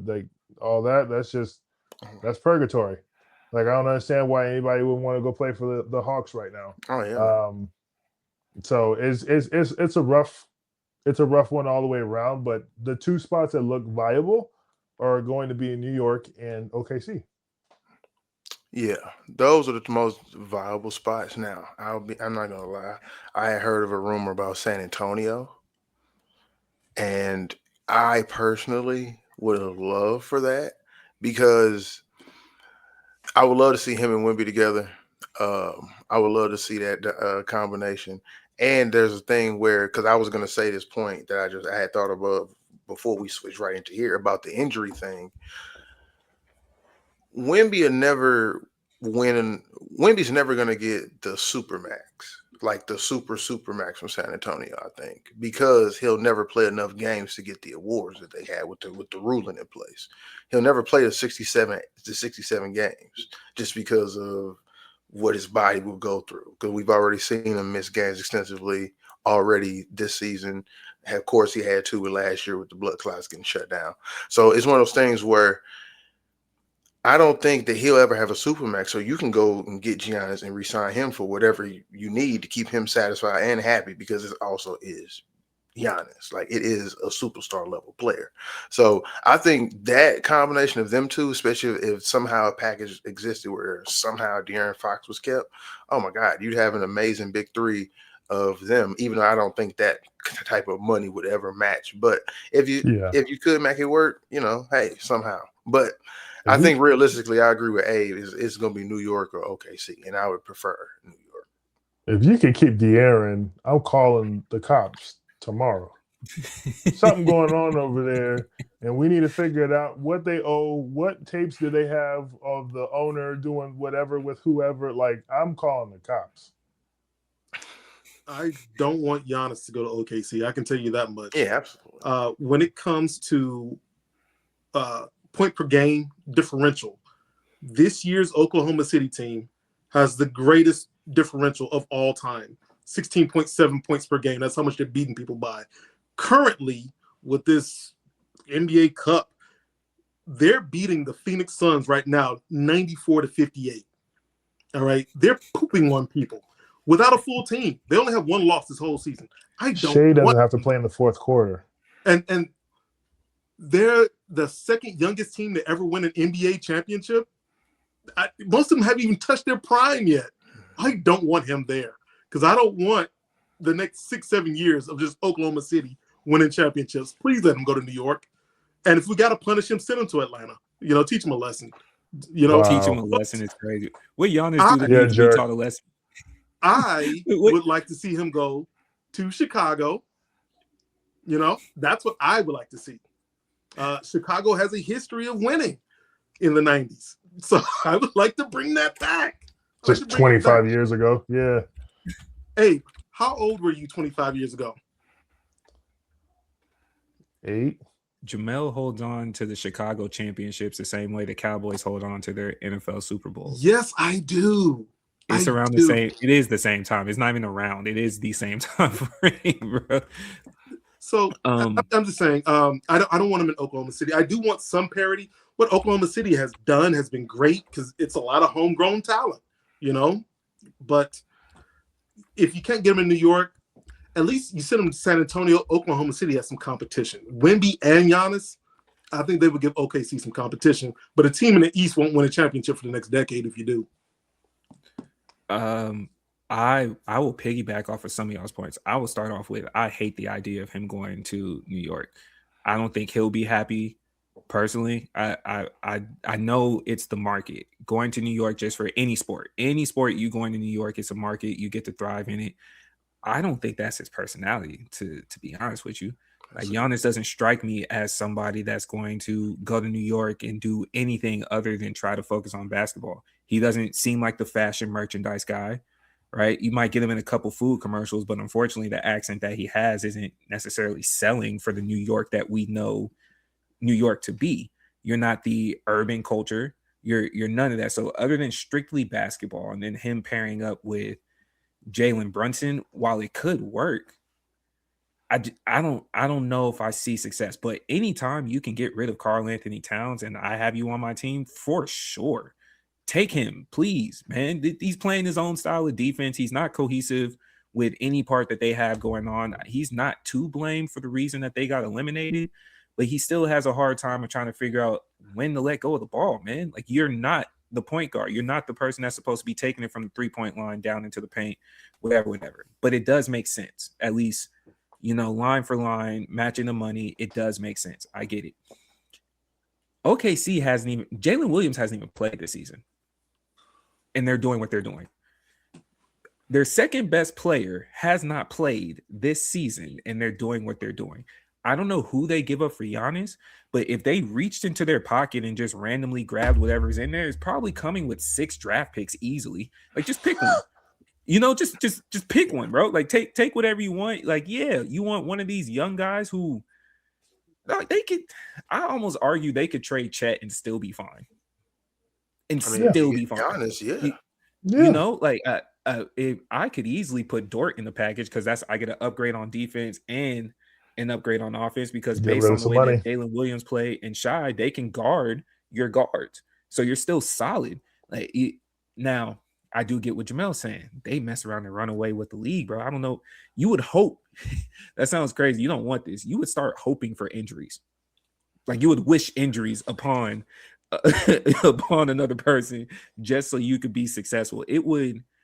It might be worse than that era of time unless you are specifically fans of this team. But that 7-year period where it was only Cleveland and Golden State, and you just hope you hope somebody in the West might switch it up. But for that period of time, like, unless you were a fan of that team, it's just you want competition. Now, I would love and also have the ability to say it's possible for him to go to San Antonio. De'Aaron Fox, I don't think Milwaukee cares about. They want a Stephen Castle. Yes. They want Stephen Castle, and then San Antonio also has a large amount of picks as well. If we can just, box up Jeremy Sohan and Devin Vassell with some picks, I'd be happy there. I would. I might be on the side of being okay with, I hate to say it because I love him there too, If I had to let go of De'Aaron Fox, but I could keep Stephen Castle, I would do that for the long term. Oh yeah. I would do that for the long term. Having Stephen Castle, Dylan Harper, who's showing that he can manage his own. Then you have Giannis down there. And that's why you're okay with that. That's why I'm okay with it. Because we got enough guards. Like one of the guards has to go. You got Sohan, you still got Keldon Johnson, you still got I'm sorry, not Sohan, you got Vassell, Castle, Fox, and Dylan Harper. You got enough guards. And Keldon Johnson. You got enough guards. Like somebody has to go. Giannis going to San Antonio, kind of crazy. And just it's the home of the foreigners. Mm-hmm. It's the home of the foreigners, man. Like Pop is still the president. It's the home of the foreigners. So you kind of, like, to Jamell's point as well, anywhere in the West, the East is cooked. There's just nothing happening over there, man. There's nothing happening. Let me Is share it this crazy to go ahead? Oklahoma City, 2026 draft. They have their own pick. They have the Clippers' unprotected pick, which with how their record's going, is probably going to be a high lottery pick. And they have a potential to swap with Dallas or Philly. Like Oklahoma City. Everybody who laughed at Sam Presti when he was collecting all them picks and he was taking your dumped contract and he was saying, hey, you need to free up $30 million? I'll take Chris Paul, but I'm going to need a first with that. Oh, you need to clear up $20 million? You clear up some cap? Yeah, here you go. I got you. No worries. Everybody who laughed at him while he was doing that, he was building a dynasty. And that's exactly what's happening here, to the point where it looks crazy for the next 10 years, where you've already won a championship off of what you got off the backs of Paul George and everybody else. And now you can sit here and go, you know what? That top 5 player in the league, I can throw 6 picks, like David said, at this guy, give you a couple pieces because I need to free up some cap space, and then I'll just keep drafting. Every pick that they've drafted the last couple of years, Wiggins, Carson's, all these other guys, they look like valid picks. They look like a starter for somebody else's team, and they come off the bench for OKC just because they have to. And then, not for nothing, Shane playing the fourth quarter, and he's still leading the league in points and all that. Come on, dog. Like, this is scary. This is scary time. So you got to break this up somehow. I was going to pose a question. I don't know if they have any assets. This is just off the dome. I'm thinking out loud. Does Minnesota have any chance of getting Giannis? If I'm honest, no, of course. Okay, not. I'm thinking about an Anthony Edward Giannis pairing. I think so. It would probably, let me see. I don't know if it makes sense. And it would be. I don't know if it makes sense. It had to be Rudy and Randall. But if you're Milwaukee, who do you fucking want? Rudy Gobert? Yeah, I mean, you don't want to let. You already got Miles Turner. Yeah. You don't want to let Giannis go. Period. But like, this is where we are. We're at the crossroads. Wait. Jaden McDaniels and Julius Randle? Hell no. Because Daniels, hold on. Like, because man, Ev, y'all both heard me say this, whether it be on the earlier sports pods or just in the group chat. I am not a fan of Julius. I have no issue trading him. I think when he got traded from Minnesota, I thought it was just a moot point because you traded empty stats to me. They go get you a bucket, but in order for them to get a bucket, the team isn't flowing. The style of basketball that they play, dribble the ball out, your post size, trying to take it from the 3-point line, having to go into your pivots. I don't like their style of play. I would give away Julius Randle. Jaden McDaniels could follow up with that. I do not like Giannis and Rudy next to each other. You can't have each other. He'd have to go. Defense. Yeah. Other than defense, I don't like them next to each other. Like, maybe you can throw in McDaniels, Naz Reid. Would you put Dillingham on the table because they just traded to go get him? Yep. I see the Timberwolves doing better. So the only reason why I pose the question, yeah, but that's the only reason why I pose the question is because I'm just thinking out loud. I'm thinking about who Giannis might be able to pair with. Like, he went to go get Dame because he thought Dame would be or the organization thought that him and Dame would be a great pairing as far as like the shooting that he needed for the outside, and then Giannis could be the interior. But then, like, if you go get somebody like Ant, Ant plays both sides of the ball, and he is an amazing athlete. That happened out of that. With Rudy? Again, not with as Rudy. we I'm talking speak, about Giannis and Ant. I'm not talking about Rudy. but nobody's taking Rudy. You're taking Rudy. If he comes in a trade like this, you'll take Rudy. Rudy's Man, highlight right now is trying to convince people to go bald. Right now. You talking about Jaylen Brown? He's The Rudy's follicle highlight hate right is now crazy. is trying to convince people to go bald. I'm cool on that. Man. Do y'all care about the NBA Cup? No, I don't think anyone has taken that serious yet. No one cares. Okay, man. All right, so we can move past that. I got 2 topics to round it off really quickly. Jamell, you the baseball guy currently present until Rose comes back. Can you speak on the consistent snubbing of Barry Bonds?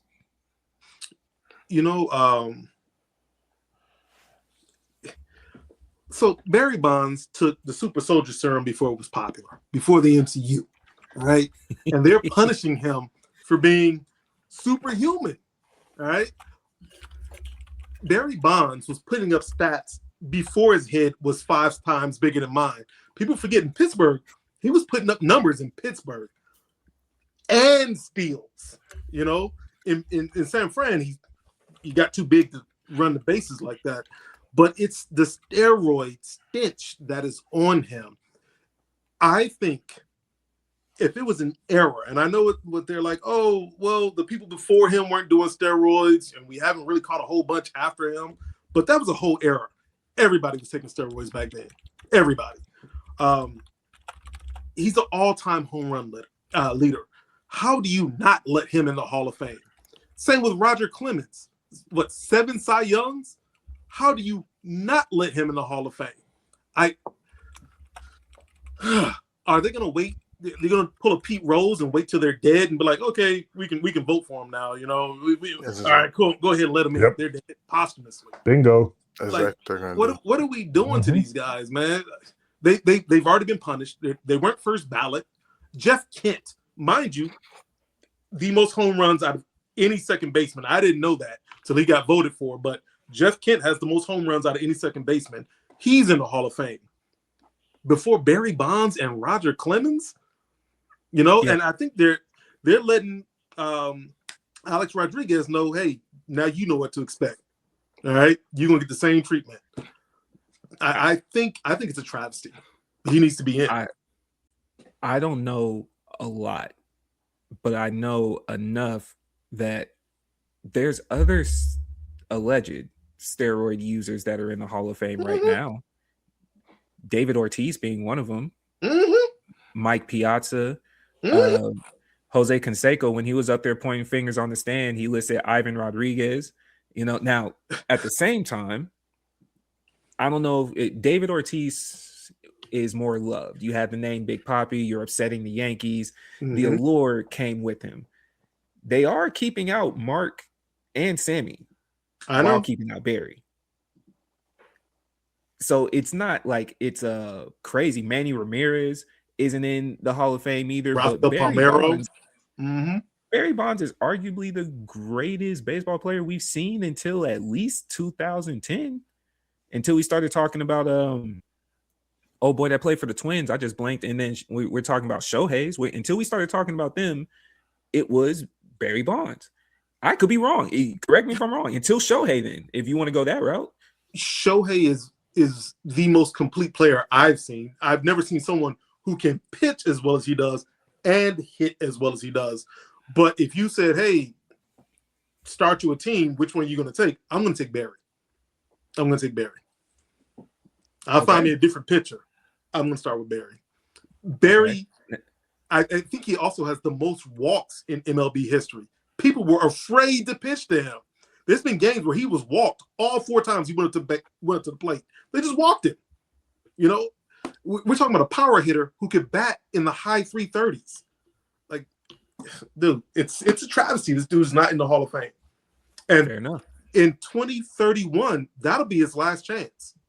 So if he doesn't get in then, he's off the ballot. It'll take the president of the MLB to say, yeah, let's put him back on and let's let him in posthumously. 2031. That's him and Roger Clemens. I don't. Is that a rule for all sports where you only have a maximum amount of opportunities, or is that only baseball? Brother. I think that might just be MLB. I've never heard of the NFL because I think NFL has put in a few people posthumously. But baseball has a rule like you can. There's an amount of years, and if you don't get in by this amount of tries, that's it. Like there's no dead, alive, don't matter. It's just that's it. That's just it. So I don't know if that exists in other sports, but Barry Bonds continuously getting snubbed, man. Even them trying to hide it is like, oh yeah, Aaron Judge is about to take the title. No, he's not. No, he's not. He's not close. But I did want to wrap this up. We had somebody reach out and ask us specifically to speak on this topic. Ev, you and I have touched on it a little bit on the other side, but speaking to the sports piece of it, I'm sure y'all are aware the Odell Becham Jr. situation. He was on the podcast with, I believe, Ryan Clark and them. Really quick, if we're keeping it clean, Ryan, y'all kind of slyly smiling in his face. Don't think we didn't see y'all on the inside laughing at him, but it was written all over I the get face. what you did. Yeah. I see what you do for views. I respect game. I'm not mad at it. But at the same time, Odell was talking about how, make a long story less long, you had $100 million 4-year contract, and they're asking, what would we think with that type of money, with what Odell was saying, our opinion on maintaining it and key points on what responsibilities you would take care of, first and foremost. And then secondly, where athletes mess up and how they go broke. I want to address the first question first. Like what should be done to maintain that type of money? I understand none of us are in that position. It's easier said than done. Yeah. But you can still have some form of conversation, and then the key points on what responsibilities you would take care of. So can we just talk real quick, fellas?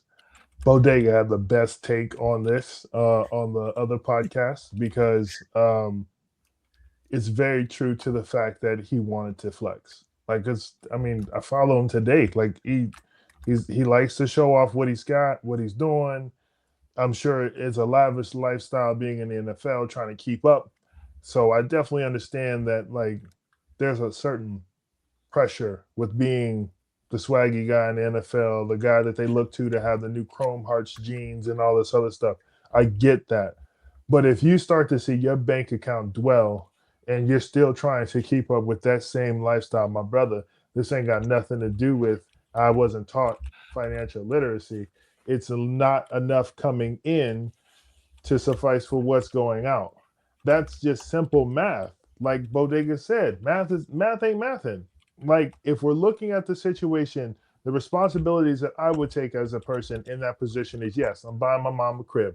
I'm making sure mom is set up, mom and dad are taken care of. That's for sure something I'm going to do. Am I going to buy a nice car? 1,000% I'm going to buy a nice car. I'm probably going to lease it because I know I'm going to get something nice here in the next couple of years or so, but I'm going to get a nice car. And then the rest of that comes with it, I don't need to buy a $100,000 watch every season. I don't need to have a Richard Mille on my wrist just because I'm playing football. Like, he wore that in a game. Y'all remember that? Yeah. He had on different Richard Milles in the game. Richard Mille's are $300,000 plus watches, fam. Like, this isn't just going out to go get a nice Rollie for 20. We're talking about a down payment, a car, a house on his wrist just so he could play football. Like, there are decisions that can be made, and you have access to different things now, right? You have that money. You have financial advisors. There are plenty of financial advisors that when you call them and say, hey, I'm at the dealership and I'm about to pick up a Rolls Royce, they tell their athletes, no, don't do it. Do they have the right to tell them no? No, it's their money. They can say, hey, man, I'm swiping the card, shut up, and hang up the phone. But the ones that are listening go, you know what? He told me I can't get it this year. I got to wait for the next contract, so I'm going to come see you in a year. It's not as if you don't have the access to it. We were not taught financial literacy coming from a place where we didn't have money. I get that. But to say that that's where you are and we're supposed to feel sorry for you in this aspect, you saw Ryan's face. Ryan was just sitting there like He was trying to hold because back the laugh. he knew he couldn't say he couldn't be disrespectful to Odell and just be like, bro, this is on you. He couldn't give that game to him, and they were just trying to be sympathetic and hear him out. But at the same time, we got to call what a spade a spade. If you go get $100 million contract, I understand it's really 50, 40 after taxes, all this other stuff. I totally get that. That is still $50 million. That's generational wealth for someone. And you go and squander it, just go to like get the new Chrome Hearts or to say that you've got the new Wraith. I'm sorry, my brother. I don't feel sorry for you. And I'm not going to do your GoFundMe because you need to go, get the next mansion or whatnot. Like that's not what we're doing out here. I loved everything you said, Abe. Yeah, I did hear him say he had a specific Flaunt budget. Yeah. So to even start off with the conversation, having flaunting as a part of your budget is a choice. It's a choice, right? We understand that a lot of times financial literacy isn't always taught in general. Doesn't even have to be specifically to athletes. Mm-hmm. Having a flaunting budget and saying that you designate money to go flaunt seemed to have already answered the questions that he was asking, in my opinion. Because if you're putting aside, I think what was it? Did he say like 40% or something crazy? But it was a decent chunk of where you're going out of your way to go spend money just to spend money. Now, we also have to remember who Odell was. Mm-hmm. You were the pretty boy receiver at the time. You were a face. There's always one. There's always one that has the extra attention. There's always the diva role, from whether it be the Terrells to the Odells to the Justin Jamars, but there's always those receivers. You had a Nike endorsement, right? She was on sale, by the way. Ever since this came out, yeah, them Odell Beckham Air Maxes, the price didn't drop. But you had a Nike endorsement. You had the prime time of being in New York. Back to what we were saying earlier for the basketball segment. You were in New York, whether the Giants were good or bad. You had all the motion. You have still arguably probably the best catch we've ever seen in the league. Mm-hmm. And you were riding. They show it every week. Yeah. They show it every week. Whenever they have a nice nab, they show it. Yeah. And we were giving you credit because you did have to play with a dwindling Eli Manning. Cool. And he was still performing. Because, like, I think, like, I just seen, I think, like, this last game, like, with Puka, they were saying it, like, I think Odell was still, like, the third or second fastest of, like, when it came to yards, receptions, touchdowns for your first 3 years in the league. Like, people forget, like, even with all the flaunting, people forget he was, like, on track to be a legendary receiver. Mm-hmm. Yes. But continue. I mean to. Oh, no, you good. I would say at least to not completely copy what Abe is saying, and then I guess the obvious in the room for all of us, especially at that time, and as we saw how his career played out, NFL money is not rapper money or NBA money. Your guarantees don't look the same. If you go for the rap side, right, they might be more similar because while you try to stick around and remember who he's running with, the Trey Songz, the Drakes, and all of them, their 360 deals doesn't come with a guarantee. We see where Drake's at now. He's still over there. You ran out of money to keep flaunting with him. You and Trey are both on the couch together right now. You don't have the guaranteed money of the NBAs, and it's also different to maintain that status because unlike the NBA, everybody in the NFL wears a helmet. So for you to be a face is already a different trajectory that you're being put in. But we also know the wide receiver diva route. You don't maintain relevance unless the line blocks, they believe in the run, and the quarterback still has to throw you the ball.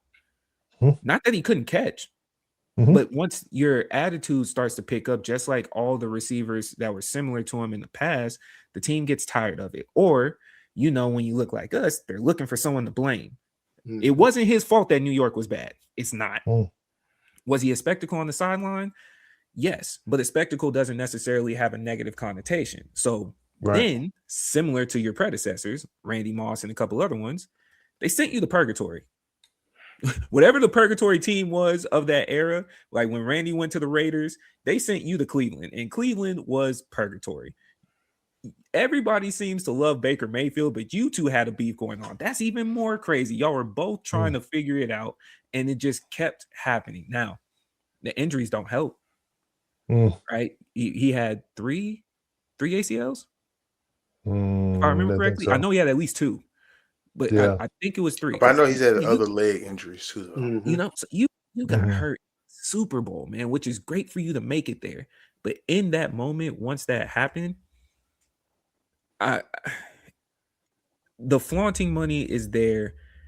My questions usually would be on how to maintain is like at what point did you, if you did ever stop to ask, hey man, is my house secured? And whatever immediate family you're trying to cover, are they good? I don't know whether the man has kids or not. I'm not really sure. But to have a flaunt money, and it's what's the other part, it's easier to maintain a lifestyle when you don't have to force the lifestyle. You leaning into the bachelor playboy party aesthetic only goes so far. In that role, as we've all seen in any other aspect of life, just being men, it doesn't have to be an athlete. Once the money dries up, or once you are no longer at the top of whatever your respective field is, it's gone. It's gone. It's all gone. So I would think that the responsibilities would be simple. I would say that the part to maintain it, at least from my perspective, responsibility and the maintenance piece, he didn't strike me as someone that was willing to listen, let alone if he ever heard you in the first place. And I'm sure somebody tried to tell him something, because there's too many. How many 30 for 30 docs do we need to see on people going broke? How many other athlete stories have popped out on what it's like to go broke? And I also get it. Your pride, you're a man. Your pride probably says, "Oh no, not me." and then it happens to you. You know. But yeah, that's my piece. I think listening would be the easiest part. And bro, you're still a receiver. I would want his message to go out to all receivers at minimum. All receivers at minimum. I hope this doesn't happen with the Justins, the Jamars, and whatever the case may be. But I see the size of your pendants right now. Justin Jefferson in the Lowe's commercial, iced out for some appliances. You know what I'm saying? I hope it don't happen to you, but that's my piece for the first question. Jamell, Ev, what y'all got? I agree with everything you said, and it's also what I really want to say is, as someone who's speaking who ain't never seen that type of money, of course, start to have those thoughts before you get the money and while you have the money. Don't think about that when it's already too late in the game, because that's the thing. You start to have those conversations potentially when it's too late in the game, when it's I'm potentially never playing in the NFL again.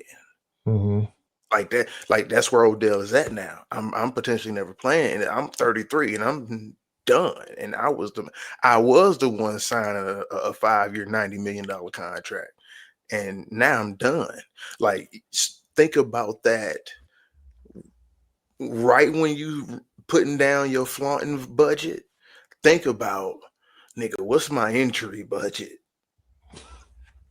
What's my, you know what? What if a team just says, what if they just alienate me out the league?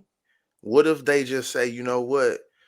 He's had one too many incidents. And I'm not talking about Odell Beckham. I'm just talking about anybody, like any player. Right. Think about it in those moments, because again, what's the story? It's bigger than you. Exactly. Think about it. All of us are the same age, -1.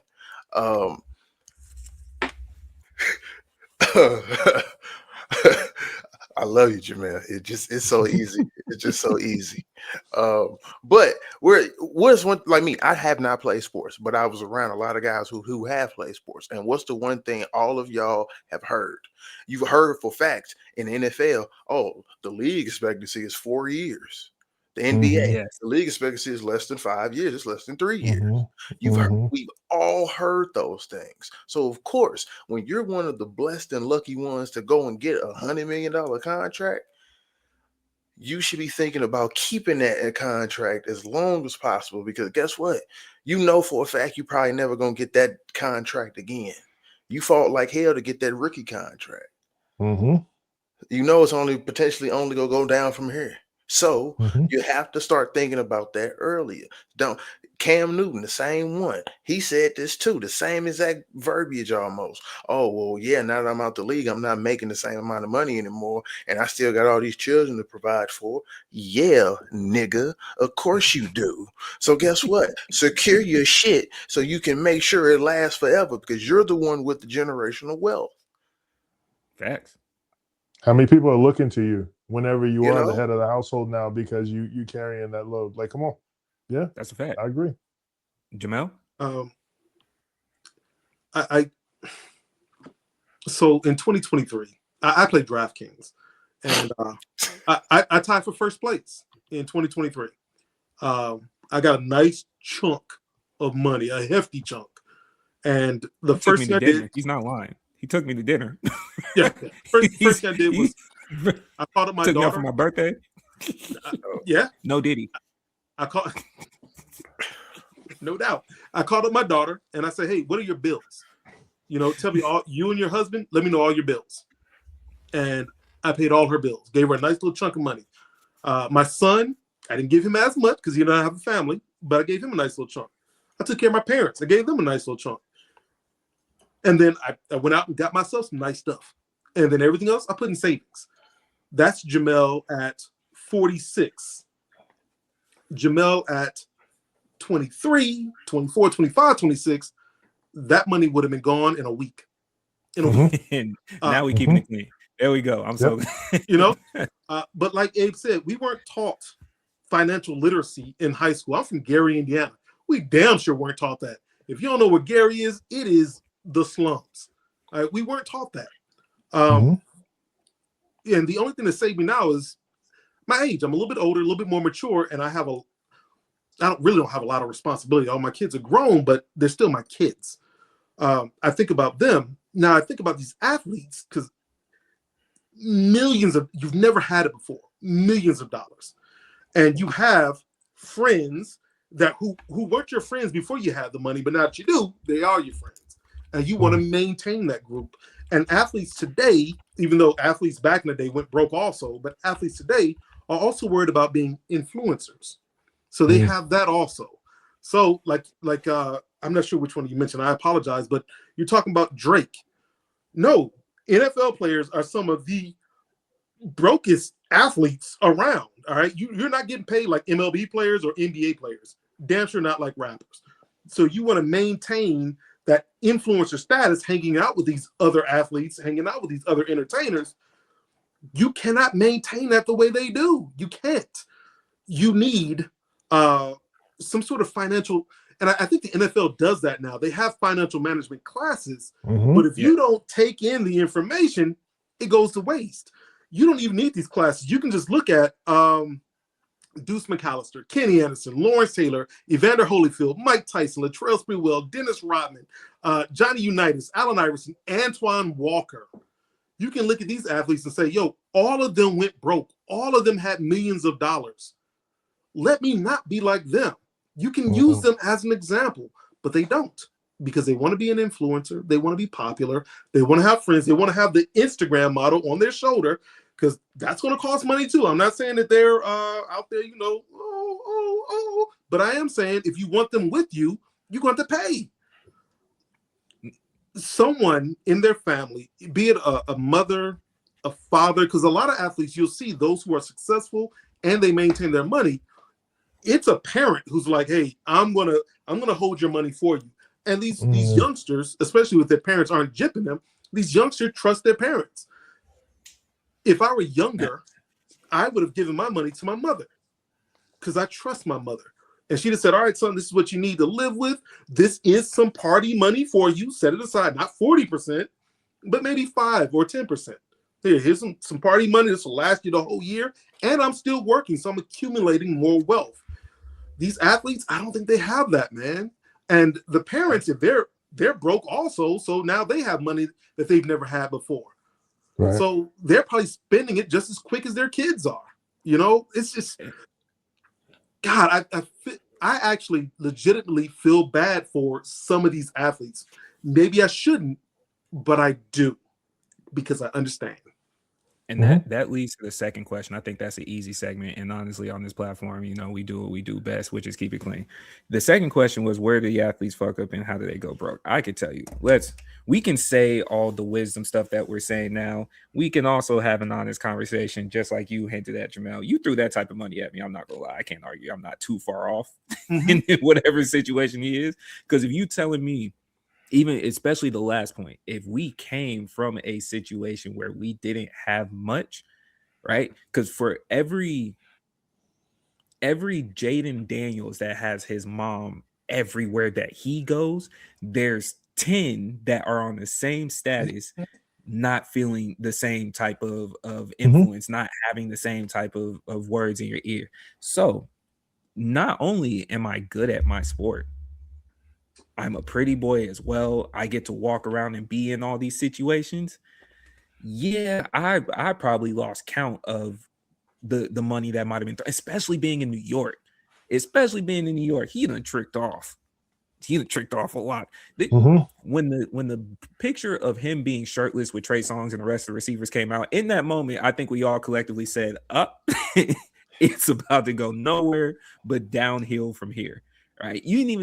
You still had the money then, but not a bikini in sight. So you had tricked off a certain amount to be in Miami and no bikinis. Yeah, man. If we were in that same position, I can be honest with myself, bro. Be honest with yourself, just based off of what you had when you didn't have Odell Beckham money. We tricked off on stuff that we ain't had no business tricking off of, and we ain't had no money. So imagine somebody hands you a couple million and go, hey, have fun with this. Yeah. 23-year-old Abe, I would have blown that check. Especially at that age. Now, with the NFL, it's slightly different, but similar. It would have looked like my college experience. I went from being an all-A student, and then I got to college. I got out the house. I'm free now. Eyes wide.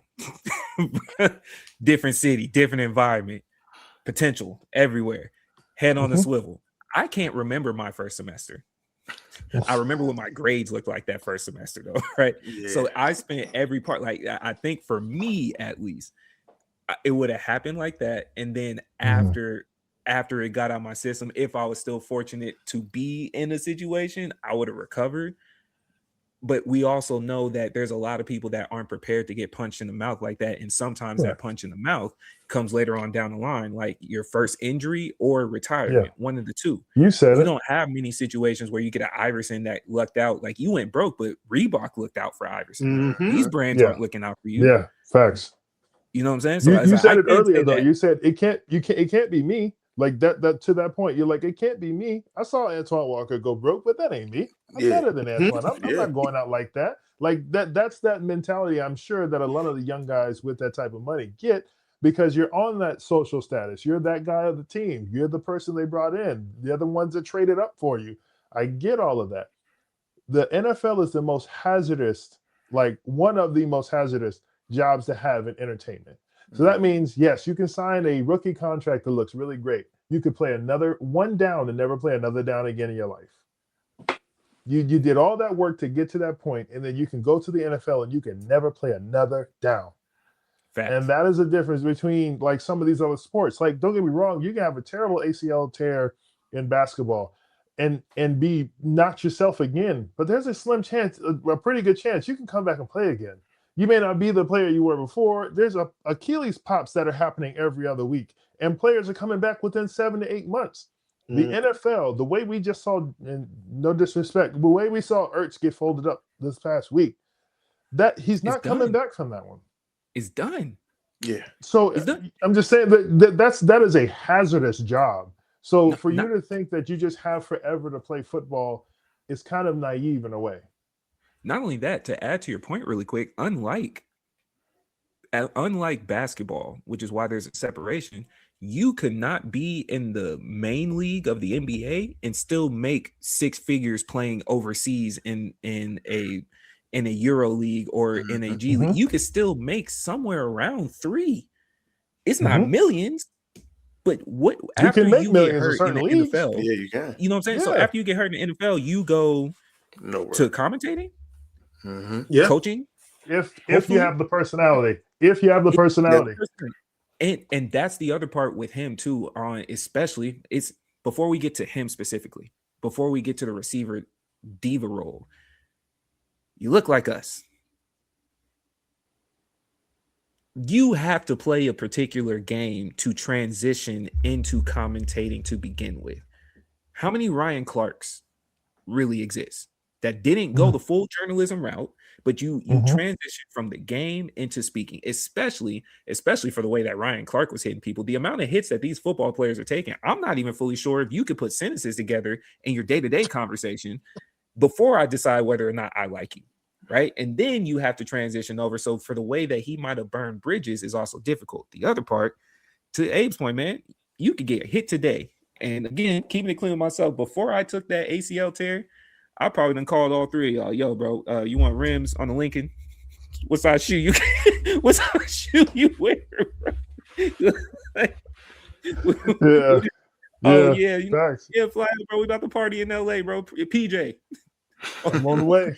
Yeah. You know what I'm saying, man? Oh goodness. But yeah, to the maintaining pieces, it's a little bit of a mix because it is money that we haven't seen. I hope at some point we do all see it, but it is money we haven't seen, so it sounds good. I know that adrenaline, but there was a period of time, man. Somebody tapped your shoulder, my guy. Somebody tapped your shoulder, right? Now, last but not least, let's wrap up the pod. Jamell, you and I can sit back. Let these two brothers hash it out. Ev, why are you really here? I'm just here to kick it, man. I don't have anything to say. Rams and Lions play this week. We know what's happening. You know why you're here. Abe done called you out. He done sent some shots. You done sent some shots on the other pod. You done said we got to see each other. Shots. I sent a response because I was being called out by somebody else on another podcast. So, and the other thing that I stated before was don't come the week after. Come the week before, which Ev has done, so I'll give him his credit, and that's due to that, because I'm like, don't come here next week just to gloat in my face if you ain't gonna come have a conversation. Oh no, so I'm here to talk. We're here to talk about it, but yeah, that was in response to somebody telling me he was coming over. Now, to the topic that we're talking about very quickly was that the Los Angeles Rams, David asked me, you know, hey, what do you think about that whole trade? And I said, you're welcome. Matthew Stafford was the piece that you needed so that we could get over the hump. So you're welcome. I don't understand what the problem is. You know that I'm perfectly with. That I'm cool with, because thank you. I'm a that I'm gonna say thank fan. you. Yes, I'm a Lions fan. I'm sitting here with a hoodie on right now for them. I can tell you right now, there's so many players that we've had that we've sent to the graveyard just because we didn't want them to go anywhere else. The fact that we let Justin Verlander go play for the Houston Astros, whether they cheated or whatever, he won a chip. And then we were able to send Matthew Stafford over to the Los Angeles Rams, and then y'all won a chip. I was cheering for y'all. I was happy for y'all. You know what? I'm good. I'm good. See, David. I'm gonna call you David today. I'm gonna call you David today. David, this entire time, made it sound like you were one of the other Detroit Lions fans who there are another group of fans who now completely, ever since the trade, they just completely hate Matthew Stafford because of the newfound popularity that he's gotten because he's in LA. They mad seeing that girl with somebody else and they happy and thriving. That's what that is. That's my baby mama that I'm cool with over there. Like I'm happy to see we good then. We good then. You know what I'm saying? No, that's Mr. Instigator up there. Don't worry about it. Because I'm gonna say he tried to make it ugly out of you here. Allegedly. He tried to put us at odds here. I know brother Abe, while he might have supported Matthew Stafford, I know him enough that there was at least 5% saltiness. At least. At least Yeah. he's not like it was just a clean. Yeah, like, I wanted that to be us. Of course, I was salty, but I was 95% happy for him to go over there and get. At least we could do something right.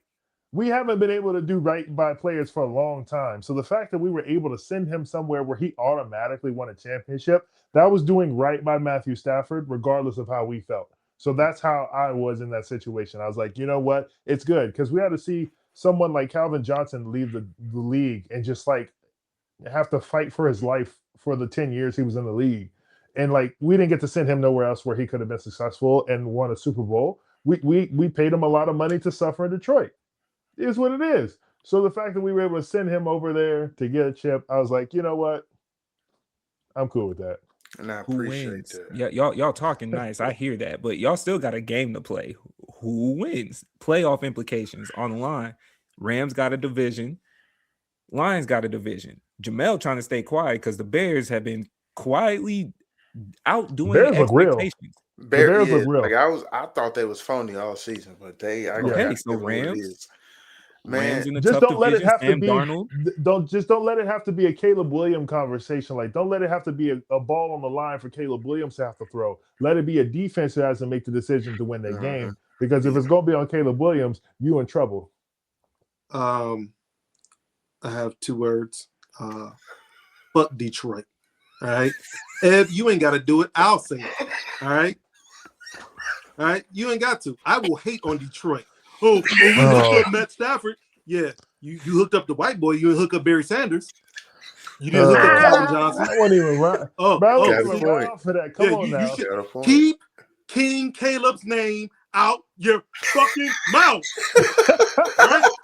Keep my quarterback's name out your fucking mouth. Ooh, Abe, if you wasn't so big, if you was Chris Rock size, I'd slap the shit out of you. Ooh, be thankful you big every day. Tell you right now, go Bears. Whatever, man. Yeah, clown, man. But no, Ray, to your point, to your question, of course, I'm gonna say I think we win, but I think it's gonna actually be a close game because this is the thing: we have not beaten Detroit since the trade. Like we have not beaten them with Matthew Stafford yet. So for me, I'm hoping we finally get over the hump where we find. I think this will be the 3rd game that we've played. So hopefully it's like, hey, finally, 3rd time's a charm.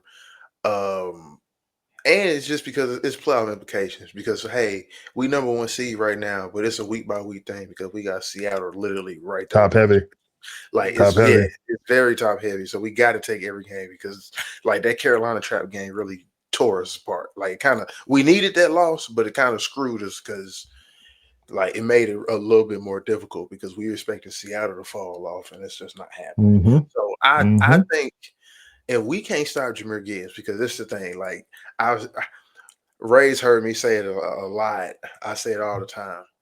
I love Jared Goff. I love Jared Goff to death. But I know his limits. And that's why I think it's for me, it's where if we can contain Jahmyr Gibbs, then it's a piece of cake. As long as we don't let Jared Goff get comfortable throwing it to St. Brown, we're okay. Because that's the biggest problem. Now, we get if a deep ball goes to J-Mo, which that's the scary part that I am worried about. If y'all O-line does continue to give Jared Goff enough time, y'all can destroy our cornerbacks. And that's one thing I know for a fact because everybody been rooting for Emmanuel Forbes, but ever since they was rooting for his ass, he got destroyed the last 2 weeks. That shit was just it was just fake. All right, it was fake. But now I think it's going to get exposed. So I think it's be probably like a 3 or 10-point game. So here's what I'll say. We need this game. Absolutely. You guys don't need this game. So that's where I'm looking at you as my fellow brother now. Just give this one. Just give this one. Just give this one, all right? You know what I'm saying? We are in the fight for our lives just to make sure that division is crazy. It's top heavy. We need this. You guys can lose this game and still be just fine coasting into the playoffs. So brother to brother, help one out. That's all I'm saying, because we need this more than anything right now. So if JMO can get going, if Gibbs can get going, if St. Brown is there, he's doing his thing, I think we have a good shot at this game, especially proving the track record. Jared Goff does like to get comfortable in these type of games. So if we can have that success for this game, we do need this game. I wouldn't just say that they don't need it either. Y'all both need it, but Detroit is on the bubble. Yeah, right? That's the difference. That's the difference. The Rams are 10-3, and so are the Seahawks, and San Francisco's 9-4. Y'all see, this is the thing. Detroit, y'all are the 49ers in our division. Like right now, like when you look at now, not team wise, I'm talking about record wise. When you're saying about of fighting, like, and that's why I say, like, yeah, we first, but we could easily just drop down to second if we lose. Okay, but with y'all are in third. What you got? I done told everybody the Packers, their life was saved getting that fucking tie. They saved their lives getting that tie. And that's a part of it, is where you have to bank on them getting an extra loss, which it doesn't look like it's fucking happening. So that's the part where, yeah, y'all got like y'all whooping the Cowboys ass. That's what scared me. Like that's what now got me a little nervous. Like, oh wait, I was thinking we was gonna walk into this a piece of cake, but I'm a little nervous now. I just want to end it right here. If you've been in the other group chats that I've been in with Ev, and I think in totality with the four of us here, we combined in at least 5 different group chats. He's saying y'all to San Francisco, and he said it so smooth, but I saw how he talked about San Francisco in one of these chats, and Rudy's there to vouch. So if I'm lying, I'm flying. But he flat out said, hold on. You see how you try to start stuff? You see that? Yeah. Man. He just I hate the 49ers. I hate the 49ers. I will never hate Detroit because they traded us Stafford. I would never hate Detroit. Goodness. Man, but that was a great episode, y'all. For y'all that tuned in on the live, we definitely appreciate you. So you found the place to find us on Instagram, TikTok, and YouTube. We are the Keep It Clean Show. On Twitter, or formerly known as Twitter, now Elon's little puppet X. You can find us at just Keep It Clean Show. No the. Right. Follow us, like, comment, and subscribe. We have episodes dropping every Tuesday for the main pod, and then on the sports pod is whenever we decide we're going to drop it. So hope for 2 a week. You'll be there. We appreciate y'all, and let us know. Just like the gentleman, shout out to Mike, gave us a question today. If y'all got feedback and y'all have something y'all want us to discuss, we're here for you. Participate in the chat. Shout out to all y'all. Much love, and we out. Every time you see me, I keep it clean like a coaster.